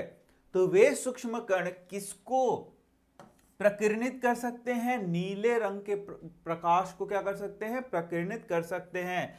जबकि बड़े साइज के कण अधिक तरंग दैर्ध्य के प्रकाश को प्रकीर्णित कर सकते हैं।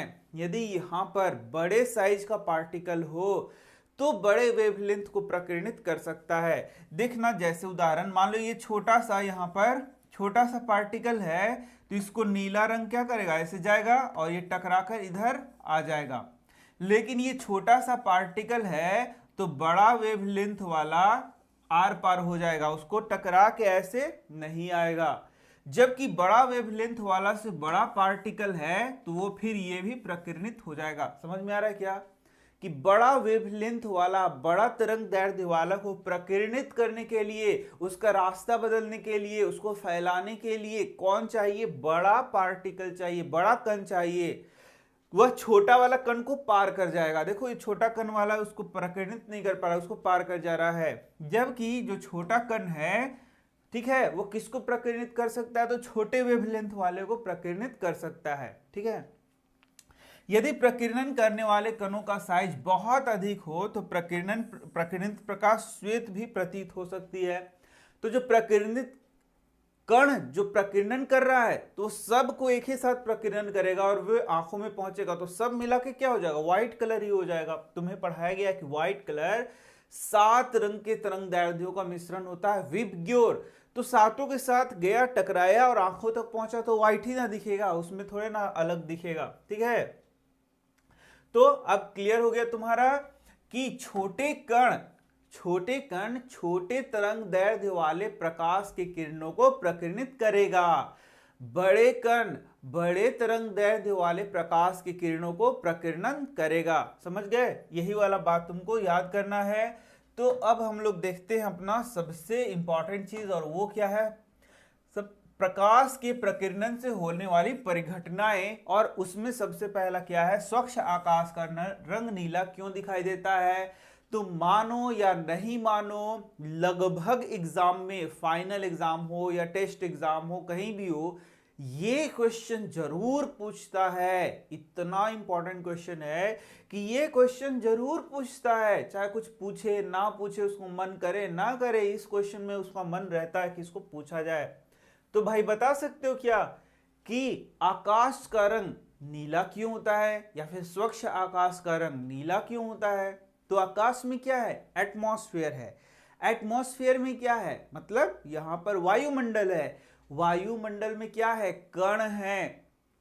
तो वायुमंडल के कणों से जब प्रकाश टकराता है, श्वेत प्रकाश, तो श्वेत प्रकाश 7 रंगों का मिश्रण है, दिख रहा है ना?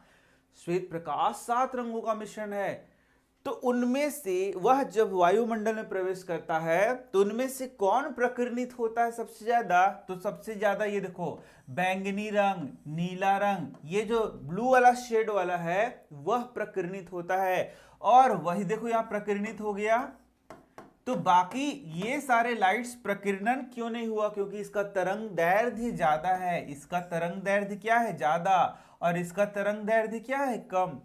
तो जो कम तरंग दैर्ध्य वाला प्रकाश है वो छोटे छोटे कणों से टकराकर प्रकीर्णित हो जाता है और वही लाइट हमारे आंखों तक पहुंचता है। यही लाइट हमारे आंखों तक पहुंचता है और हमारा आंख जिस कलर के लिए ज्यादा सेंसिटिव है, नीला कलर के लिए, वो हमको दिखना शुरू हो जाता है और हमें आकाश का रंग नीला दिखाई पड़ता है। समझ में आ गया? बहुत सिंपल सा। यदि कुछ नहीं समझ में आए सीधे लिख देना, प्रकाश के प्रकीर्णन के कारण आकाश का रंग नीला दिखाई देता है। बस सिंपल सा। आगे क्या लिखना कि जब श्वेत प्रकाश वायुमंडल में मौजूद सूक्ष्म कणों से टकराता है तो वहां पर जो कम तरंग दैर्ध्य वाला प्रकाश है, जैसे कि बैंगनी, नीला, उसी का प्रकीर्णन होता है और वो प्रकीर्णित होकर हमारे आंखों तक पहुंचता है और हमें आकाश नीला दिखाई देता है। तो प्रश्न होगा कि आकाश जो है लाल, फिर तुम्हारा ऑरेंज, येलो, ग्रीन क्यों नहीं दिखाई देता है? क्योंकि उनका प्रकीर्णन नहीं होता है। क्या तुम बता सकते हो उनका प्रकीर्णन क्यों नहीं होता है? सिंपल सा, जैसे मैंने बताया, उनका प्रकीर्णन इसलिए नहीं होता है क्योंकि उनका तरंग दैर्ध्य बड़ा होता है। किससे बड़ा होता है? तो ये जो कण मौजूद है उससे बड़ा होता है। जो वातावरण में, जो वायुमंडल में कण मौजूद हैं उससे इनका तरंग दैर्ध्य क्या है? बड़ा है, इसलिए इनका प्रकीर्णन नहीं होता है। चलो फिर से क्वेश्चन बताओ। तो नीले रंग का जो प्रकाश है या बैंगनी रंग का प्रकाश है, उनका प्रकीर्णन क्यों होता है? क्योंकि इनका जो तरंग दैर्ध्य है यह वायुमंडल में जो उपस्थित कण हैं उससे छोटा होता है। समझ गए? तो ये छोटा होता है, छोटा जैसे ही होता है ये क्या हो जाएगा? प्रकीर्णित हो जाएगा। लेकिन यही मान लो कि लाल है तो ये प्रकीर्णित नहीं होगा, ये इसको पार कर जाएगा। ठीक है, समझ में आ रहा है? तो यही बात तुमको लिखना है कि आखिर स्वच्छ आकाश का रंग नीला क्यों दिखाई देता है। देख सकते हो कितना अच्छा से सनलाइट आ रहा है, उसमें जो नीले साइड का रंग है वो क्या हो रहा है? प्रकीर्णित हो जा रहा है। और इसी प्रकीर्णन के कारण यह जो नीला रंग है हमारे आंखों तक पहुंच रहा है और आकाश का रंग नीला दिखाई पड़ता है। बहुत सिंपल चीज था।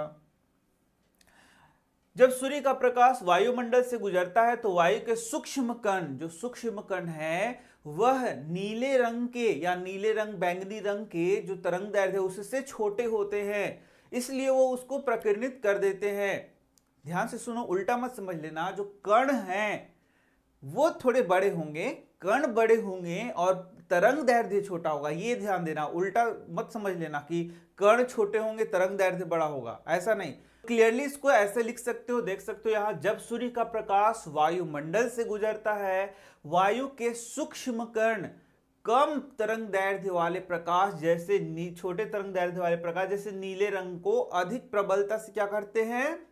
प्रकीर्णित करते हैं। और इस कारण से वह प्रकीर्णन जब होता है तो वह प्रकाश हमारे नेत्रों में प्रवेश करता है और हमें आकाश क्या दिखाई देता है? नीला दिखाई देता है। ठीक है, तो नेक्स्ट क्वेश्चन देख सकते हो जो कि प्रकाश के प्रकीर्णन से ही जुड़ा हुआ है और वो यह है कि अंतरिक्ष यात्रियों को आकाश काला क्यों दिखाई देता है? जैसे अंतरिक्ष यात्री रहेंगे उनको आकाश, वो जब आकाश को अपने आसपास देखेंगे तो वह काला क्यों होगा?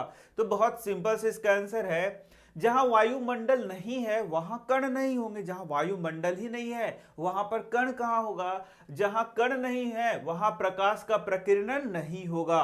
ये तुम मानो या नहीं मानो, इसको याद करके रखो कि जहां प्रकाश के कण नहीं, जहां पर कण नहीं होंगे, वायुमंडल में कोई कण नहीं होगा, वहां प्रकाश का प्रकीर्णन नहीं होगा।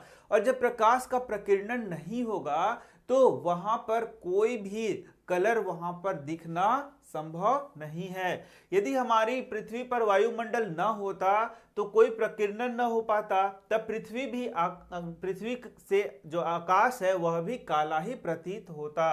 अत्यधिक ऊंचाई पर वायुमंडल नहीं होने के कारण प्रकाश का प्रकीर्णन नहीं हो पाता है। तुम्हें आंसर में लिखना है कि अत्यधिक ऊंचाई पर वायुमंडल नहीं है, उसके कारण वहां प्रकाश का प्रकीर्णन नहीं होता है, वहां प्रकाश का मार्ग दिखाई नहीं देता है, तो वहां पर क्या दिखाई देगा, काला काला दिखाई देगा। सिंपल सा बात है। यही कारण है कि अंतरिक्ष यात्रियों को आकाश कैसा दिखाई देता है, काला दिखाई देता है। नेक्स्ट एक और क्वेश्चन आता है कि गहरे समुद्र का जल का रंग नीला दिखाई देता है। जो गहरा समुद्र है उसका जल का रंग नीला दिखाई देता है, तो बहुत सिंपल है, इसका भी सिंपल सा बात है कि वहां पर वो क्या करता है, नीले रंग को क्या करता है, प्रकीर्णित करता है। जब सूर्य का प्रकाश समुद्र के तल पर पड़ता है तो समुद्र का जल नीले रंग की अपेक्षा लाल पीला आदि रंगों को अत्यधिक तेजी से क्या करता है, सूखता है, और अधिकांश नीले रंग वापस आ जाते हैं, माने वो प्रकीर्णित हो जाते हैं, और यदि हम उसको देखेंगे तो वह नीला प्रतीत होगा। सिंपल सिंपल बात है। लेकिन अब नया क्वेश्चन है, वह भी प्रकीर्णन पर ही है, और ये क्वेश्चन कह रहा है कि सूर्योदय तथा सूर्यास्त के समय सूर्य का लाल रंग क्यों दिखाई देता है, लाल क्यों होता है। तो देख सकते हो यहां पर मैंने चित्र लगाया है ताकि तुम्हें समझ में आए कि सूर्योदय और सूर्यास्त के समय यहां देखो सूर्य क्या है, लाल रंग का दिखाई देगा, उसके आजू बाजू क्या दिखाई देगा, लाल दिखाई देगा। लेकिन जो आकाश है, ये जो आकाश एकदम यदि अंधेरा है तो अंधेरा जैसा दिखाई देगा, लेकिन नहीं है तो नीला दिखाई देगा।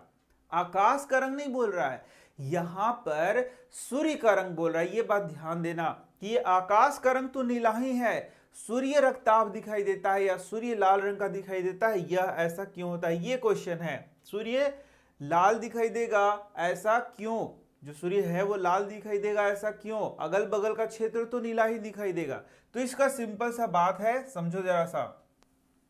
तो हम लोगों ने क्या पढ़ा, जो लाल रंग का तरंग दैर्ध्य है वो ज्यादा होता है, मैंने बता दिया। जो लाल रंग का तरंग दैर्ध्य है वो क्या होता है, ज्यादा होता है। लाल रंग का तरंग दैर्ध्य ज्यादा होगा, इस बात को याद करो, तो उसका प्रकीर्णन कम होगा, प्रकीर्णन कम होगा। जबकि बाकी जो है नीला, ठीक है, नीला है मान लो, या अलग जो प्रकाश है उसका तरंग दैर्ध्य क्या है, कम है, इसलिए प्रकीर्णन ज्यादा होगा। ठीक है, दो बात याद कर लिया। तो जो लाल रंग है उसका प्रकीर्णन कम होगा, और जो बाकी रंग है उसका प्रकीर्णन ज्यादा होगा, इसमें कोई शक नहीं है तुम्हें। तो जरा देखो सूर्यास्त और सूर्योदय के समय, यहां देखना, यहां पर कोई व्यक्ति खड़ा हुआ है और इसको सूर्य को देखना है। तो सूर्य को जब देख रहा है तो यहां पर जो लाल रंग का तरंग दैर्ध्य है उसके आंखों तक पहुंच रहा है। ये जो लाल रंग का तरंग दैर्ध्य है या उस ऑरेंज है वो कहां पहुंच रहा है, उसकी आंखों तक पहुंच रहा है। लेकिन बाकी जो नीला वाला है, यहां देखना, जो नीला है, मान लो जो नीला है, यहां देखना, जो नीला है, ठीक है, या उस शेड का है, मान लो कि हरा है जो, ठीक है, यहां देखो ये क्या हो जा रहा है, ये इसका प्रकीर्णन हो जा रहा है। क्या हो जा रहा है, प्रकीर्णन हो जा रहा है। ध्यान से समझना, सुबह में या शाम को जब सूर्योदय हो रहा है या सूर्यास्त हो रहा है तो सूर्य की किरणें जो कि 7 रंगों का मिश्रण है वो चली चली चली हमारे आंखों तक पहुंचने के लिए चली, तो उनको काफी दूरी तय करना पड़ता है। यदि हम लोग इस तरीके से खड़े हैं तो उनको काफी दूरी तय करना पड़ेगा। तो आते आते प्रकाश को हमारे आंखों तक आते आते जो जो तुम्हारा अदर जो कलर्स हैं, लाल और ऑरेंज और इस टाइप के कलर को छोड़ के, उनका तरंगदैर्ध्य कम होता है, जिस कारण से उनका प्रकीर्णन ज्यादा होता है। तो उनका प्रकीर्णन ज्यादा हो जाएगा, देखो उनका प्रकीर्णन ज्यादा हो जाएगा तो वो हमारे आंखों तक नहीं पहुंच पाएंगी, वो हमारे आंखों तक नहीं पहुंच पाएंगी। और हमारे आंखों तक देखो इस तरीके से जो ऑरेंज है, रेड है, उस तरीके का तरंगदैर्ध्य हमारे आंखों तक पहुंच पा रहा है। क्यों? सिंपल बताओ, क्योंकि इसका तरंगदैर्ध्य ज्यादा है, क्योंकि इसका प्रकीर्णन कम होता है। ये प्रकीर्णन नहीं हो रहा है, इसका तरंगदैर्ध्य ज्यादा होने के कारण ये प्रकीर्णित नहीं हो रहा और हमारे आंखों तक पहुंच रहा है। लेकिन बाकी जो रंग है, बाकी रंग के जो प्रकाश है वो प्रकीर्णित हो जा रहे हैं, वो हमारे आंखों तक नहीं पहुंच पा रहे हैं। इस कारण से यह हमें क्या दिखता है? लाल दिखता है, रक्ताभ दिखता है, ऑरेंज दिखता है। समझ में आ रहा है? इस तरीके से इसका आंसर तुम लिख सकते हो। जबकि दोपहर के समय देखोगे तो दोपहर के समय ये नजदीक होता है, सूर्य क्या होता है? नजदीक होता है। तो दोपहर के समय कभी तुमने सूर्य को देखा है? वह लाल लगता है क्या? नहीं, वो श्वेत लगता है। श्वेत क्यों लगता है? क्योंकि उसमें प्रकीर्णन क्या होता है? काफी कम हो रहा है, किसी भी प्रकाश का प्रकीर्णन कम हो रहा है। तो वहां पर वो सूर्य का बात हो रहा है, आकाश का बात नहीं हो रहा है, सूर्य का बात हो रहा है। तो उसका जो वह जो है डायरेक्ट हम लोग देख पा रहे हैं, उसको कोई प्रकीर्णन नहीं हो पा रहा है। तो सब रंग मिला के क्या दिखेगा? श्वेत ही दिखेगा। ठीक है, तो यहां पर इस तरीके से इसको आंसर को कर सकते हैं। तो अब यही बात यहां भी उठता है तुम्हारा कि जो डेंजर सिग्नल होता है, ठीक है, उसमें लाल रंग क्यों दिखाई जाता है? या फिर जो तुम्हारा कहीं भी सिग्नल वगैरह बनाया जाएगा या कहीं भी जब उसको दूर से दिखाना होगा तो उसमें लाल क्यों यूज किया जाएगा या लाल इंडिकेटर क्यों यूज किया जाता है? तो इसका भी सिंपल सा वही इसका भी आंसर है कि जो लाल रंग है उसका तरंगदैर्ध्य क्या है? ज्यादा है। लाल का तरंगदैर्ध्य क्या है? ज्यादा है। तो मान लो यहां पर रेड लाइट लगाया गया है तो ये प्रकीर्णन इसका कम होगा, वेवलेंथ ज्यादा होने के कारण इसका प्रकीर्णन कम होगा और जिससे ये हमारी आंखों तक पहुंचेगा। अब ध्यान दो, मान लो कि धुंध है तो धुंध है मतलब क्या हो गया? वहां पर कोलाइड पार्टिकल्स ज्यादा बढ़ गए। तो धुंध में क्या होगा? धुंध में तो इन प्रकाश के किरणों का और भी स्कैटरिंग होगा और भी प्रकीर्णन होगा। जो बाकी शेष लाइट हैं इनका तो ज्यादा प्रकीर्णन होगा क्योंकि इसका वेवलेंथ कम होता है। लेकिन यदि लाल रंग को हम लोग वहां पर यूज करते हैं तो धुंध में भी लाल रंग साफ साफ दिखेगा, क्योंकि दूर से लाल रंग का तरंगदैर्ध्य हमारे आंखों तक पहुंच जाएगा। क्यों पहुंच जाएगा? अरे वही बात कि उसका प्रकीर्णन नहीं हो पा रहा है। और बाकी जो रंग यदि लगाएंगे तो हो सकता है उसका प्रकीर्णन हो जाए, हमारे आंखों तक नहीं पहुंचे। इस कारण से हम लोग लाल रंग का क्या करते हैं? डेंजर साइन में उपयोग करते हैं। समझ में आ रहा है? तो बच्चों इस तरीके से ये चैप्टर यहां पर समाप्त होता है। तुम्हें और क्या क्या पढ़ने हैं तुम कमेंट बॉक्स में जरूर लिखना। छोटे छोटे टॉपिक्स बना रहा हूं, उन सारे टॉपिक्स को भी देखो, तुम्हारा समय बचेगा। तो मैं मिल रहा हूं तुमसे नेक्स्ट वीडियो में। Thank you.